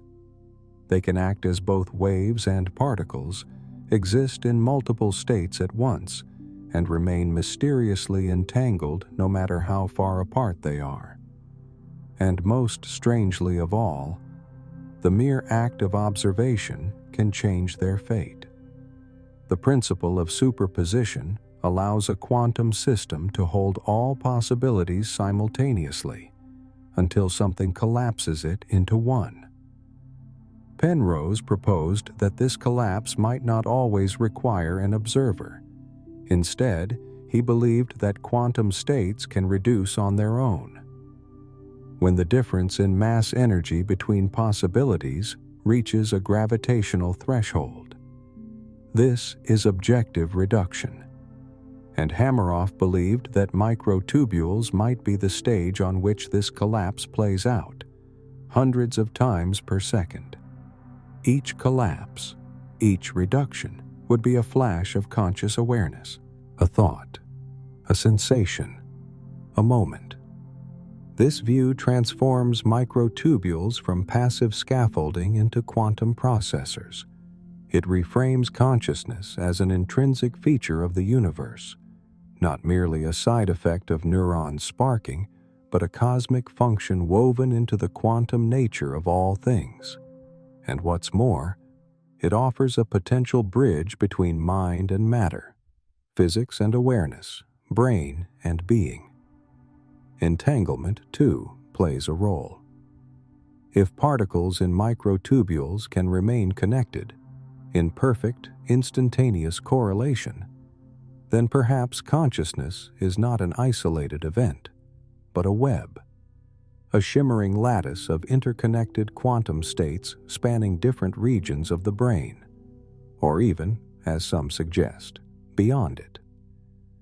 This concept, as radical as it is, opens the door to something ancient and intuitive, that consciousness might not be bound by space, by location, or by classical logic, that it is not simply a computation, but a resonance, a vibration in the quantum fabric of reality.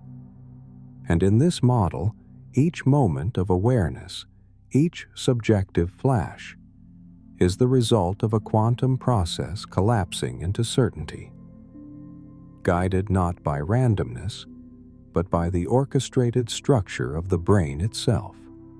As with all revolutionary ideas, or theory has been met with both fascination and deep skepticism. Its implications are staggering, and so too are the challenges.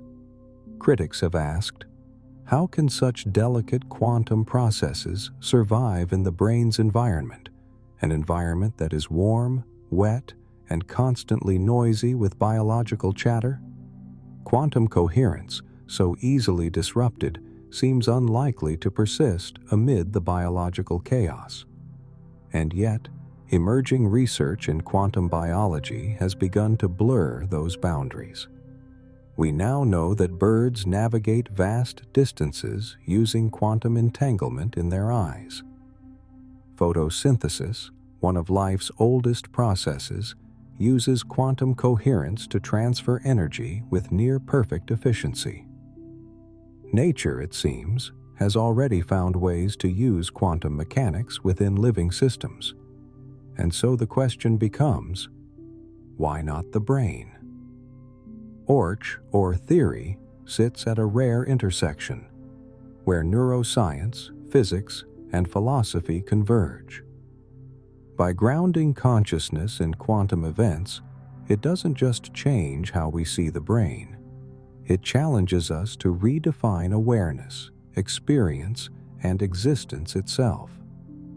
At the center of this unfolding mystery are the microtubules, those tiny tubular structures within neurons that until recently seemed too humble to hold such cosmic weight.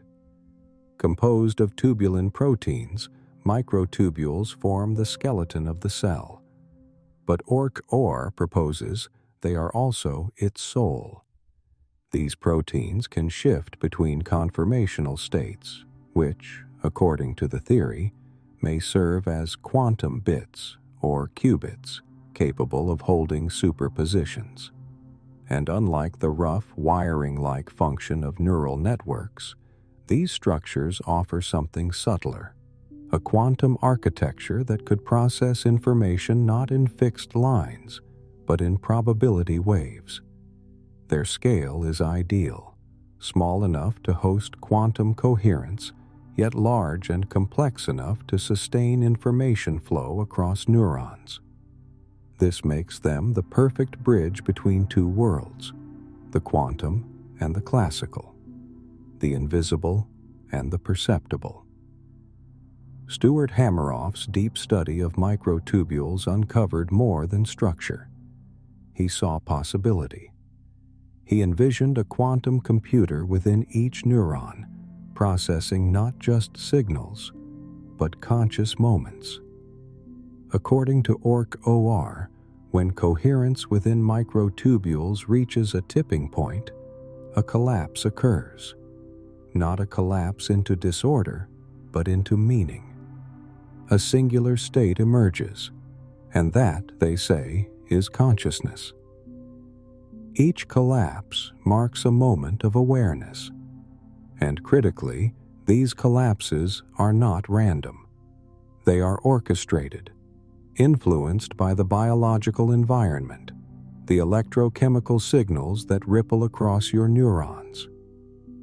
This fusion of physics and biology creates a dance, a conversation between quantum uncertainty and biological intention. But how can quantum states last long enough to matter in the warm, wet noise of the brain? Hameroff and Penrose suggest that microtubules, due to their structure and position within neurons, might offer a level of shielding, allowing quantum coherence to survive longer than previously thought possible. And if true, this opens the door to something extraordinary. That your thoughts, your decisions, your awareness, are not simply the result of chemical exchanges or neural loops, but the product of quantum patterns rising and falling within these microscopic scaffolds inside your cells. Moreover, microtubules are not isolated. They are woven throughout the brain, positioned perfectly to influence synaptic activity, to modulate the firing of neurons, and to create a far more fine-grained form of information processing than classical models can explain.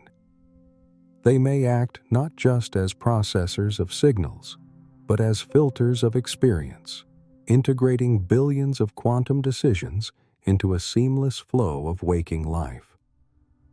And so, ORC-OR suggests that consciousness does not merely emerge from complexity, it descends from the quantum fabric of the universe itself. This idea echoes an ancient intuition that mind and matter are not separate realms, but expressions of a deeper unity. If ORC-OR is correct, then consciousness is not a rare accident of biological evolution. It is a fundamental property of reality, woven into the smallest particles, present in the energy that builds stars, moves oceans, and dreams through us. This view resonates with panpsychism, a philosophy that suggests that awareness is not confined to brains alone, but is a property of all matter. That the universe itself is not dead and dumb, but softly awake. And if microtubules are the link, then perhaps they exist not just in us, but in all life.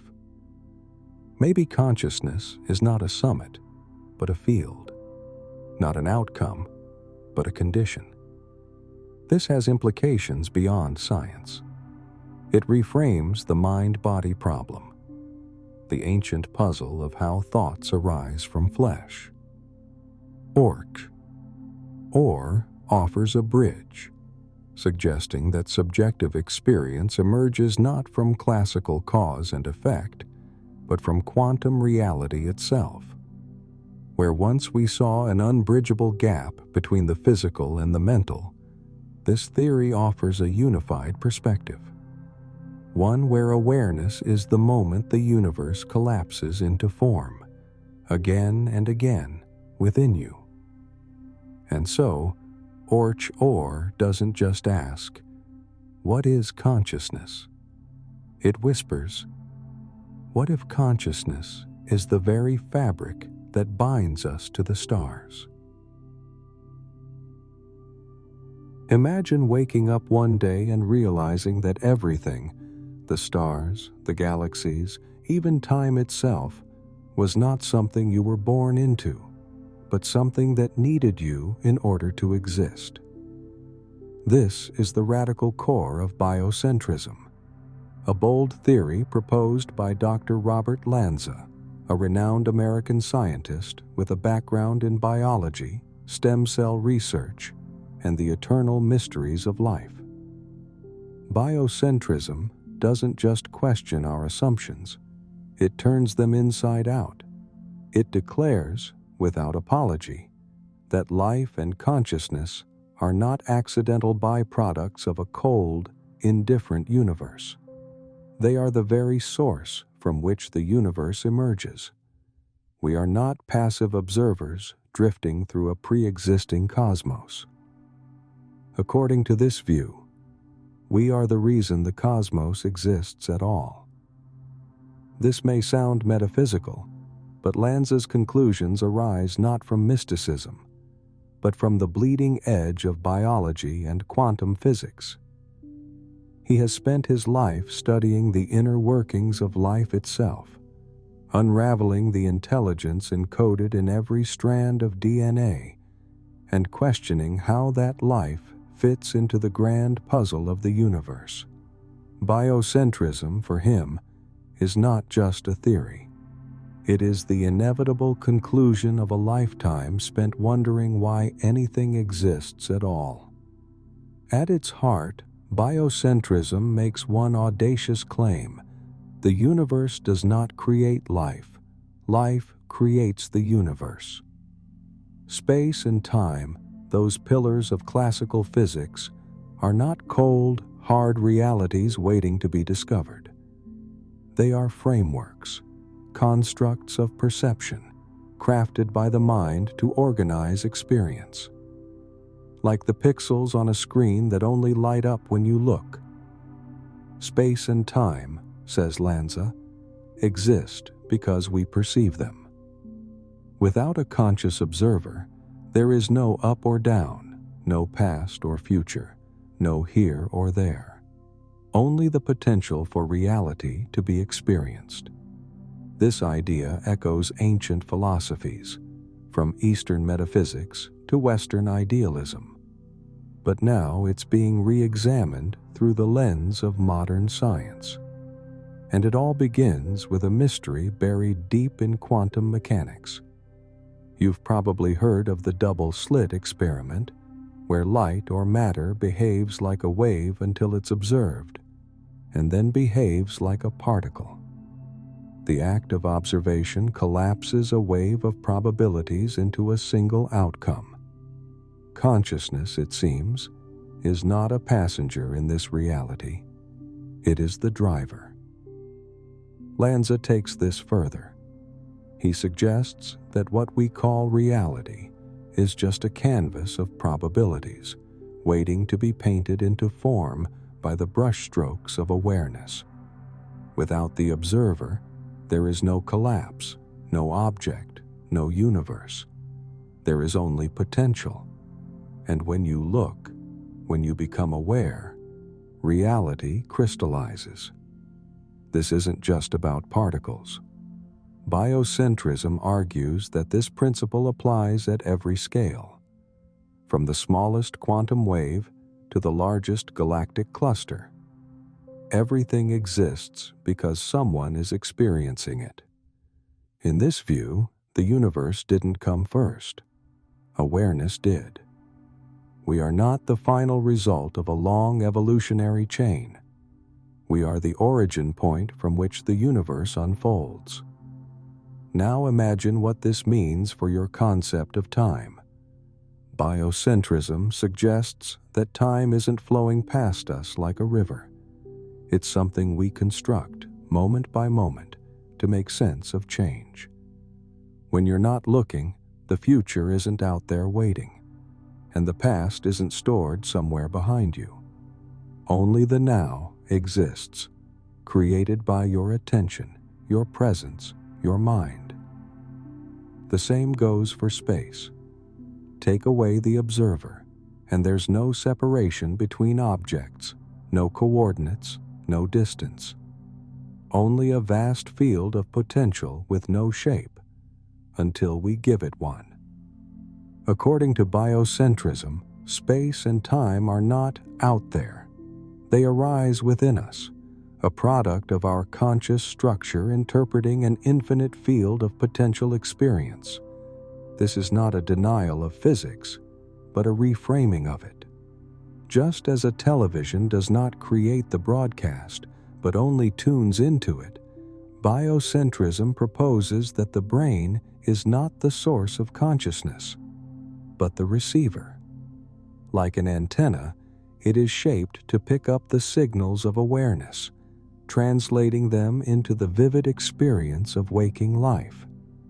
This is a dramatic departure from the materialist view that consciousness is just a byproduct of neural activity. It suggests instead that consciousness is primary and matter is secondary, that the physical world is a projection and you are the lens. In this framework, everything you experience, your memories, your surroundings, even the laws of nature, exist because your consciousness is interpreting a field of raw possibility. And that means you are not in the universe. The universe is in you. This does not deny science. It reframes it through the living core of experience. It suggests that until science recognizes consciousness as fundamental, its understanding of the cosmos will always be incomplete. As we move deeper into the theory, we'll explore the scientific implications of a biocentric universe, how it redefines reality, reshapes physics, and offers a profound, empowering view of our place in the cosmos. But for now, pause and reflect on this. What if the stars shine not to light your path, but because you are here to witness them? What if time flows because you feel it pass? What if the universe is waiting for you and only begins when you awaken?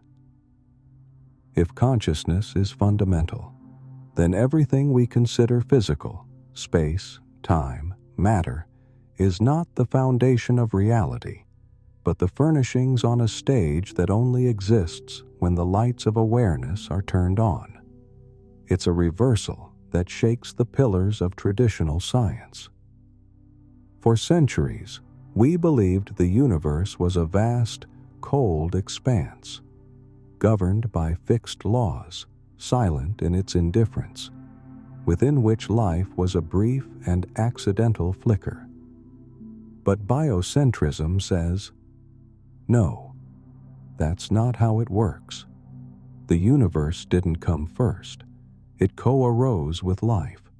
It unfolds alongside consciousness, each shaping the other, each impossible without the other.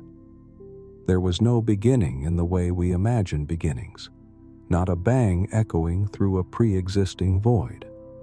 Instead, the beginning is a relationship, an unfolding interaction between awareness and potentiality. What we call the Big Bang might have been less an explosion in space and more a flowering of perception. This is where quantum mechanics returns as both support and mystery. Quantum entanglement tells us that two particles can remain linked, no matter how far apart, such that the state of one instantly affects the other. This, too, defies logic. This, too, whispers, everything is connected. Biocentrism takes this to heart.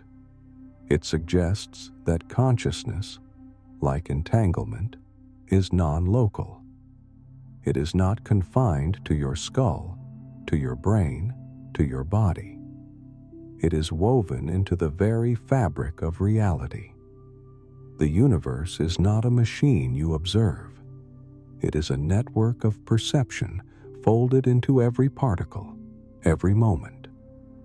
And so we arrive at the deeper implications, the ones that ripple through philosophy, through spirituality, and through the quiet corners of our lives.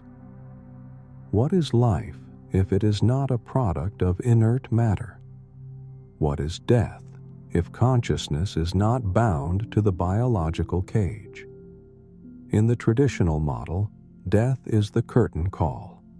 The brain goes dark, the lights fade, the show is over. But in the biocentric model, the mind was never just a performance within the brain. It was never confined to a slab of gray tissue. The brain may tune the signal, but the signal remains. Consciousness continues, not necessarily as memory or personality or narrative, but as essence, as the ongoing unfolding of perception in a universe that never stops dreaming itself into being. This does not reduce death to illusion. It reframes it. Death is not a wall. It is a doorway, a change in awareness, a return to the field from which all experience arises. And if that's true, then what is time? Is it a flowing river, a ticking clock, a universal truth? Or is it simply a coordinate system we've invented, a story structure, to help consciousness make sense of its own unfolding? Biocentrism suggests that time is a tool, not a truth. That all moments, past, present, future, may exist at once in a timeless quantum state, and consciousness just moves the spotlight from scene to scene. It's not that time isn't real. It's that time is yours. A lens, a rhythm, crafted by awareness to shape experience into meaning. This aligns with relativity, Einstein's revelation that time bends and stretches based on motion and mass. But biocentrism goes further. It says time doesn't bend because of gravity alone. It bends because of you. Now consider the participatory nature of this universe. You're not watching the show. You are the co-author. Without an observer, there is no stage, no script, no spotlight. The world is not a pre-built structure waiting for eyes to land on it. It is built as it is seen, shaped as it is felt, brought to life by your attention. Reality isn't fixed. It is fluid. It dances to the rhythm of awareness. This may sound radical, but it's not far from ancient truths. In Hinduism, the world is called Maya, an illusion, a veil drawn by the mind. In Buddhism, the self and world are codependent arisings, not fixed, but interwoven. Even in modern science, we now ask, is this a simulation? If so, who's the observer? Who renders the code? Biocentrism doesn't require a programmer in the sky. It simply proposes that consciousness is the rendering engine, that we are not inside the universe. The universe is inside our experience of it. And yet, not everyone agrees. Critics argue that biocentrism makes a beautiful case without solid proof, that it borrows too freely from quantum mechanics, stretching its mysteries beyond what science can support. They warn that just because consciousness affects measurement on the quantum level doesn't mean it creates galaxies. They ask for data. They ask for tests. And they're right to do so. Science is, after all, a method of measuring the measurable. But biocentrism is not claiming to replace science. It's asking science to look in a mirror and ask, what is doing the observing? There are other critiques too. Some say it feels anthropocentric, as if we, the observers, are the center of the cosmos, as if the universe were made just for us. But biocentrism doesn't say humans are the center. It says consciousness is. And consciousness may take many forms, not just human, not even biological. It may be woven into the quiet hum of particles, the shimmering field of space-time, the whisper between atoms. Still, we must admit, we do not yet know what consciousness is, and so the debate continues. But even in uncertainty, biocentrism has given voice to a new kind of wonder, a universe that is not foreign, but intimate, not dead, but alive, a universe that sees because you see, that feels because you feel, that becomes because you are here to witness it, and that is a cosmos worth contemplating. As we turn the final corner in our exploration of biocentrism, we step beyond the scientific and into the realm of the cultural, the ethical, the spiritual. This isn't just a theory about atoms and awareness.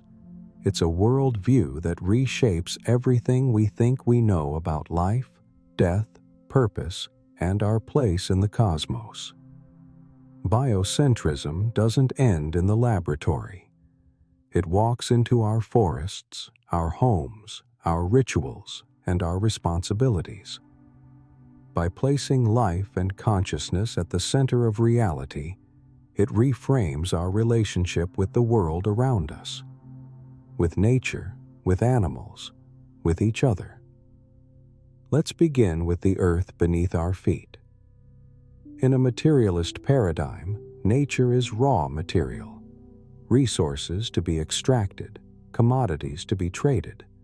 The tree is lumber, the ocean is real estate, the animal is meat or pet or pest. But in a biocentric view, nature is not passive. It's not background. It's not other. It's alive. It's conscious. It's part of the same fabric of awareness that flows through you. Every blade of grass, every bird, every drop of rain is part of the great perceiving whole. This shift from exploitation to reverence is not just poetic, it is ethical. Because if consciousness pervades all things, then all life is sacred. And to harm the earth is to harm the very structure of reality itself.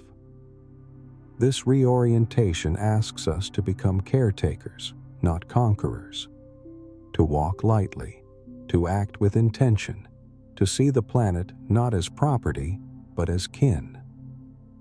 This worldview echoes deep spiritual roots.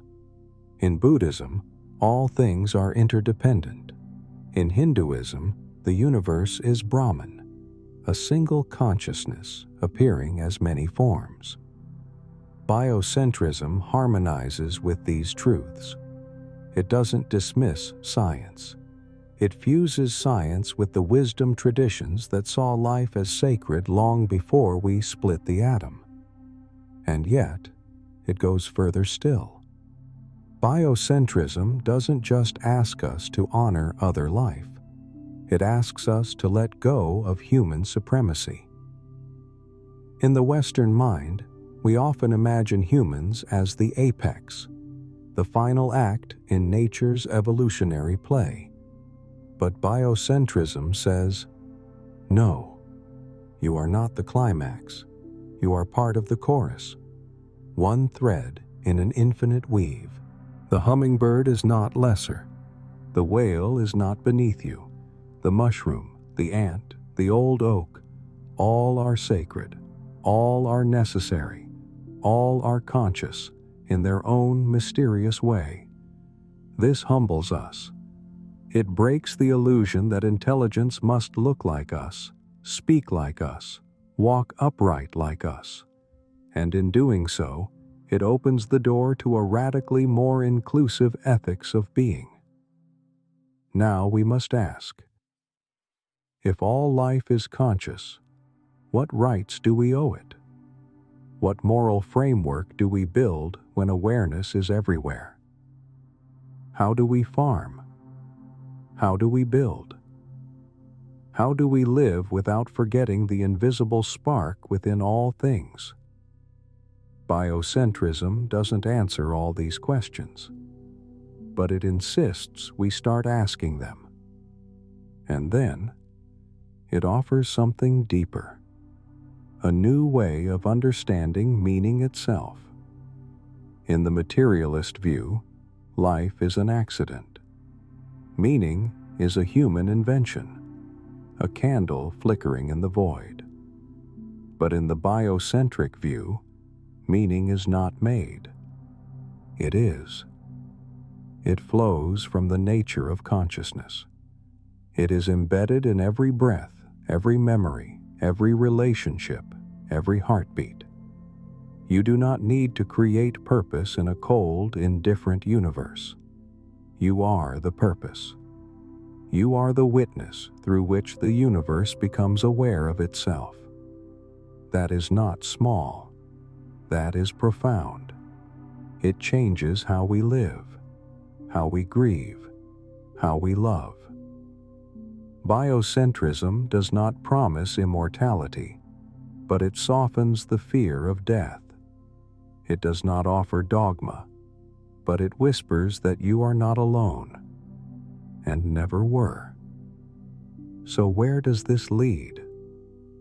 The road ahead is uncertain, but the questions biocentrism raises are reshaping science and society alike.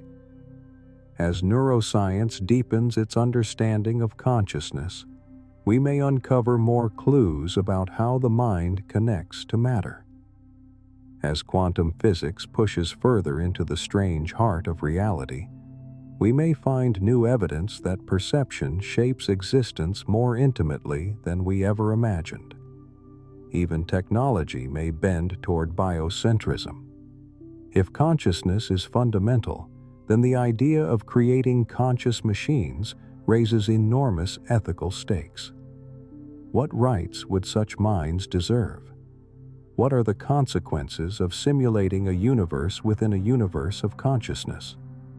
And in virtual reality, when we build worlds with rules, space, avatars, are we not echoing the biocentric principle? That reality is formed through perception? The possibilities are staggering. And yet, even if biocentrism is never fully proven, it serves a greater purpose. It reminds us that wonder is not weakness, that reverence is not superstition, that to live as if life matters is the most rational act of all.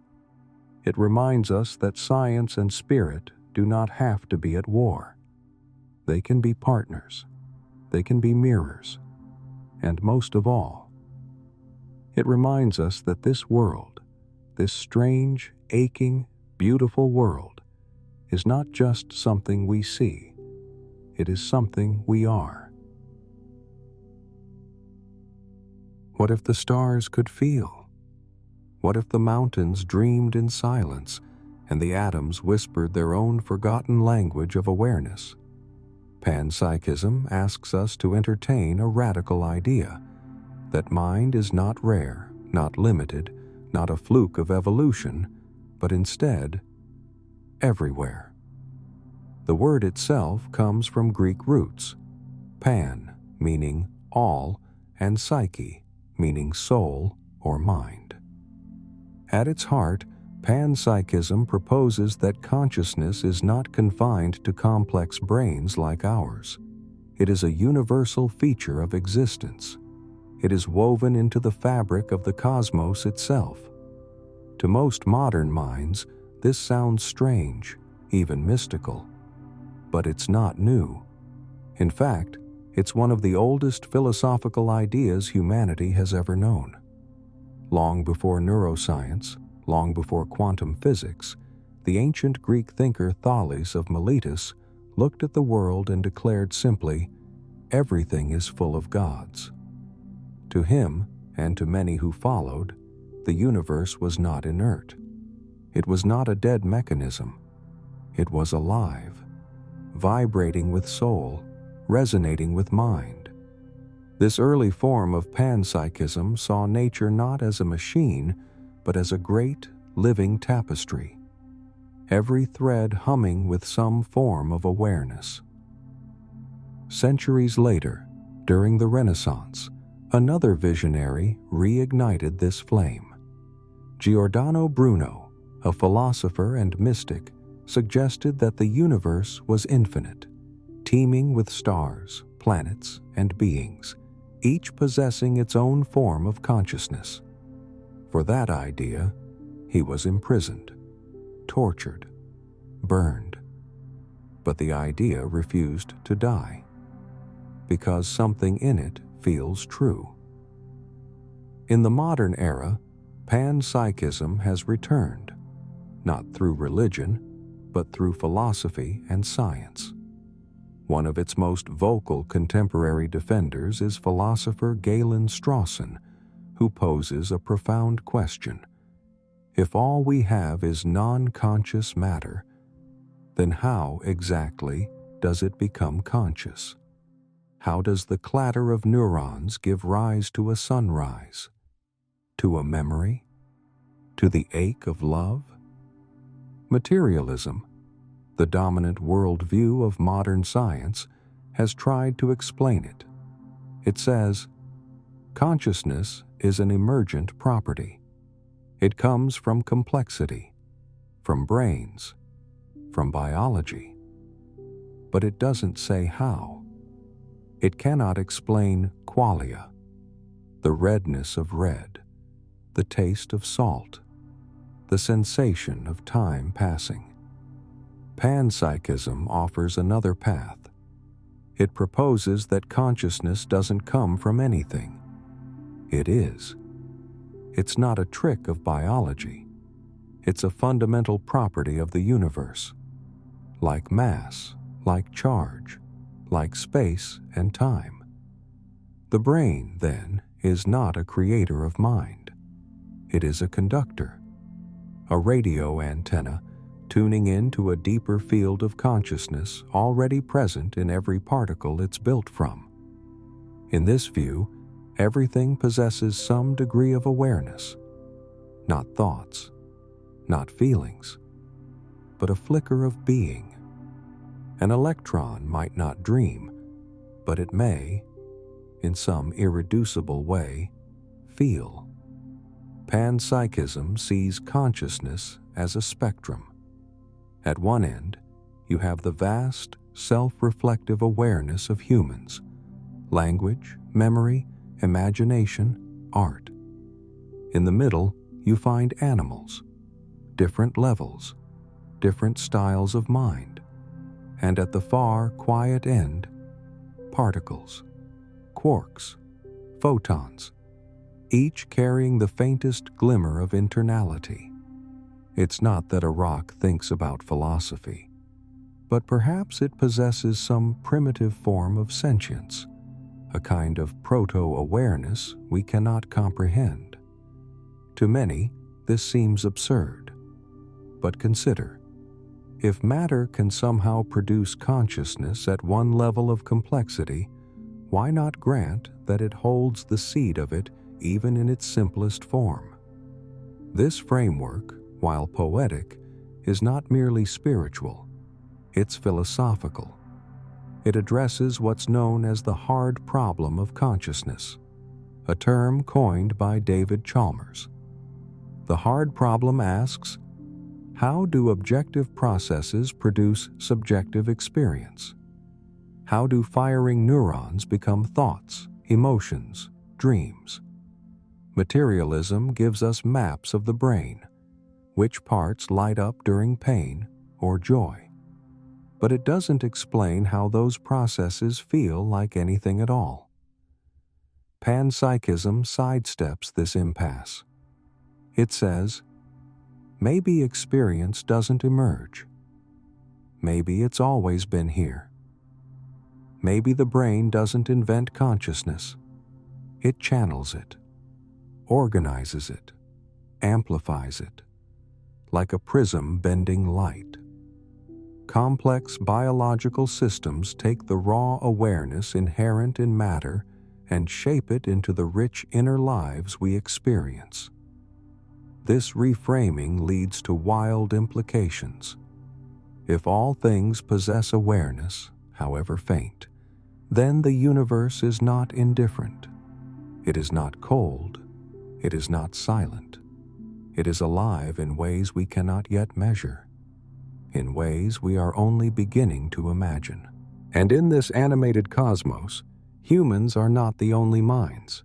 We are not even the first. We are a new expression of a much older mystery. A note in a vast, unfolding song. Not all minds are like ours. Human consciousness is rich, layered with thought, memory, emotion, and the strange magic of self-awareness. But if panpsychism is right, then consciousness exists across a vast spectrum, from dazzling brilliance to the faintest flicker. A rock may not dream. A hydrogen atom may not weep. But perhaps, in some quiet and incomprehensible way, they feel. Not as we feel, but as they can. To us, it may be imperceptible, but that doesn't make it absent. This idea, though radical, finds curious echoes in the strangeness of quantum mechanics. In the quantum realm, particles behave as if they are watching, waiting, choosing.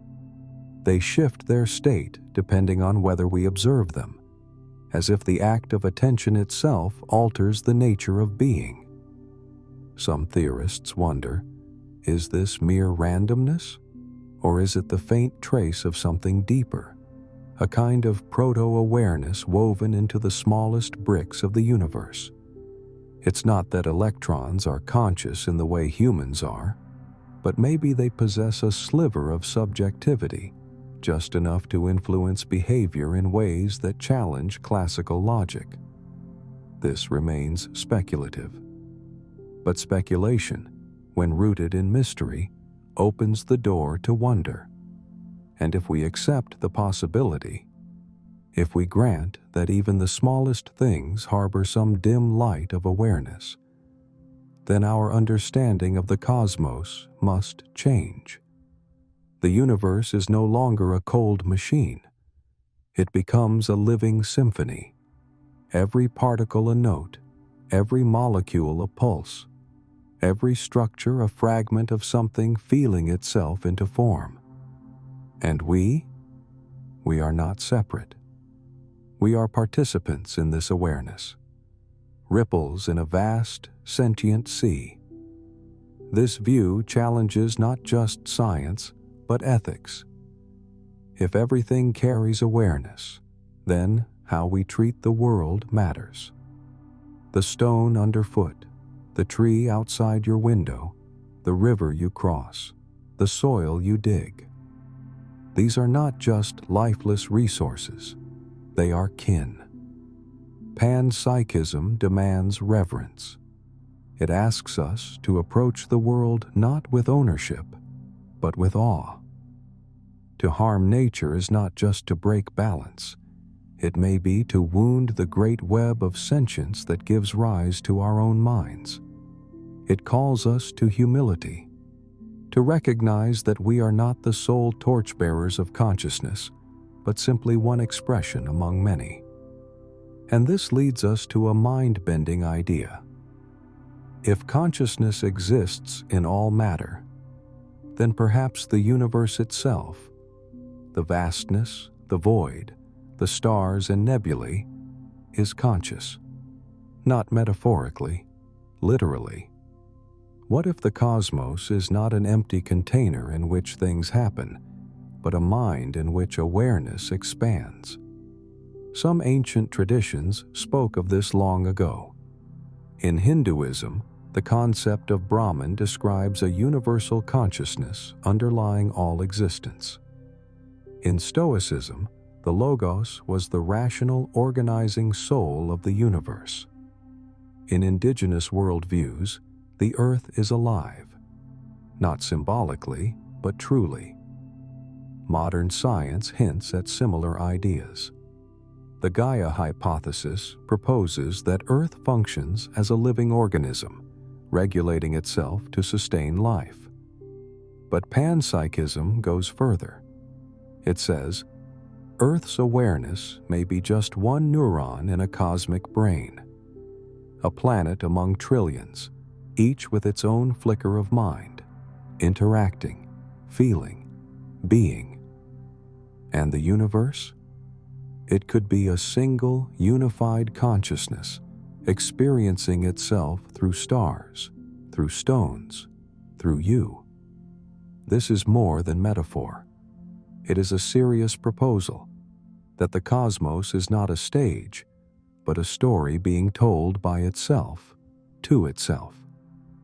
Just as your brain's neurons do not know the shape of your thoughts, so too we, the cosmic neurons, may not comprehend the thought we are part of. Yet we move, we choose, we love. And in doing so, we help give shape to something immeasurable.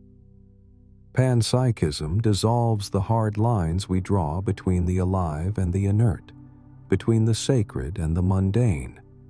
It dares us to imagine a world where everything shimmers with some form of soul, where galaxies think in centuries, where oceans feel in tides, where gravity, light, and time are not mechanical forces, but expressions of something aware. To some, this is fantasy. To others, it's poetry. But to a growing number of thinkers, it may be the missing key to the mystery of mind. The truth is, we do not yet know what consciousness is, but perhaps we have always been surrounded by it, bathed in it, made of it. And perhaps we are finally beginning to remember. Imagine a universe not cold, silent, and indifferent, but pulsing with awareness. A mind so vast that galaxies are its memories, and black holes its moments of introspection. This is the vision panpsychism dares us to entertain, that the cosmos is not dead matter moving blindly, but a living field of consciousness, with every part contributing to a greater whole. It sounds like science fiction, and it is. Countless stories have drawn from this idea. Sentient planets, thinking stars, a universe awakening to itself.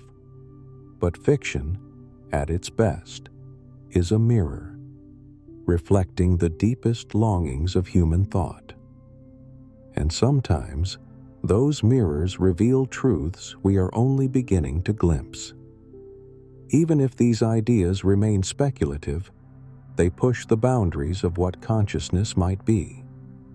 They stretch the canvas of possibility and ask us to paint reality in wider strokes.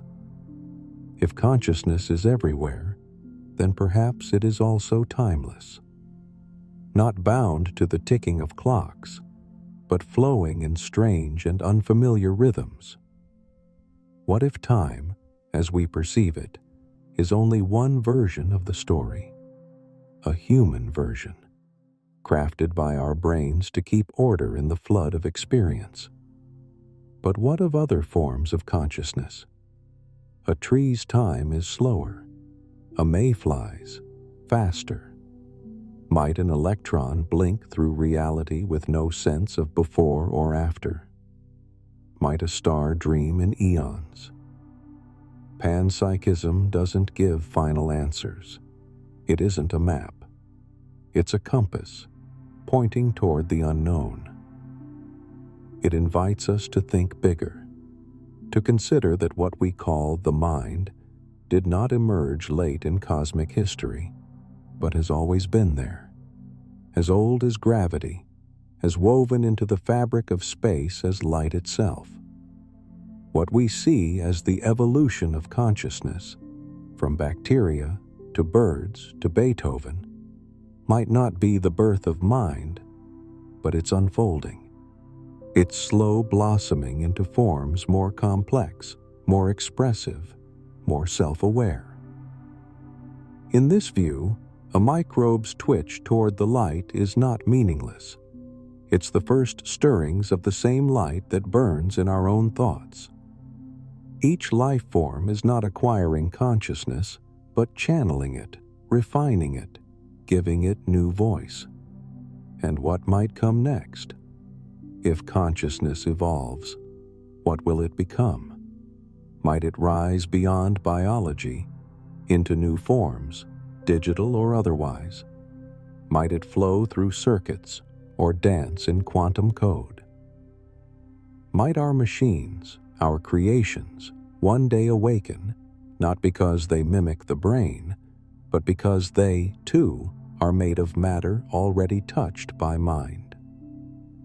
The future could hold consciousnesses so alien that we wouldn't recognize them as alive.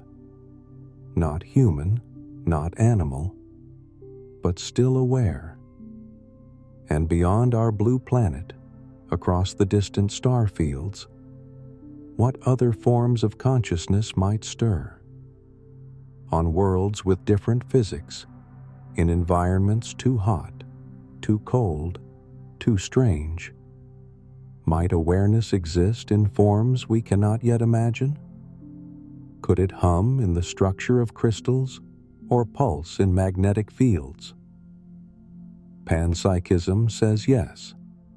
It suggests that consciousness is adaptable, not limited to carbon or neurons, but shaped by context, fluid and diverse.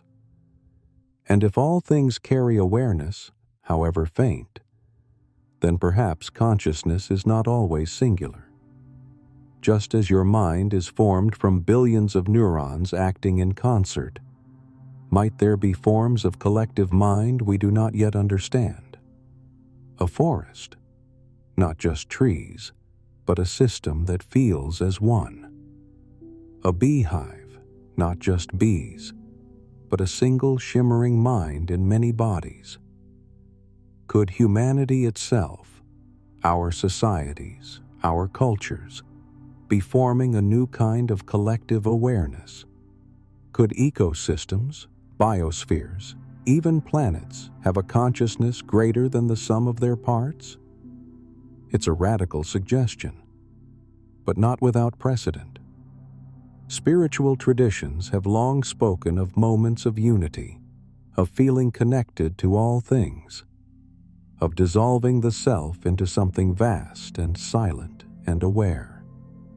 Mystics call it God. Philosophers call it the Absolute. Psychonauts call it ego death. Panpsychism calls it a glimpse of the deeper fabric, the web of consciousness that underlies all existence. In those moments, there is no you and no other. There is only being, only presence, only the quiet pulse of the universe knowing itself. As we end this exploration, one truth remains. We do not yet understand consciousness. Not fully, not deeply. But maybe, just maybe, that's because we've been looking for it only in ourselves, only in brains, only in places that speak our language. Panpsychism whispers, look again. Look to the stars, to the stones, to the silence between thoughts. Perhaps the universe has always been conscious, and perhaps you are simply the part of it that just remembered.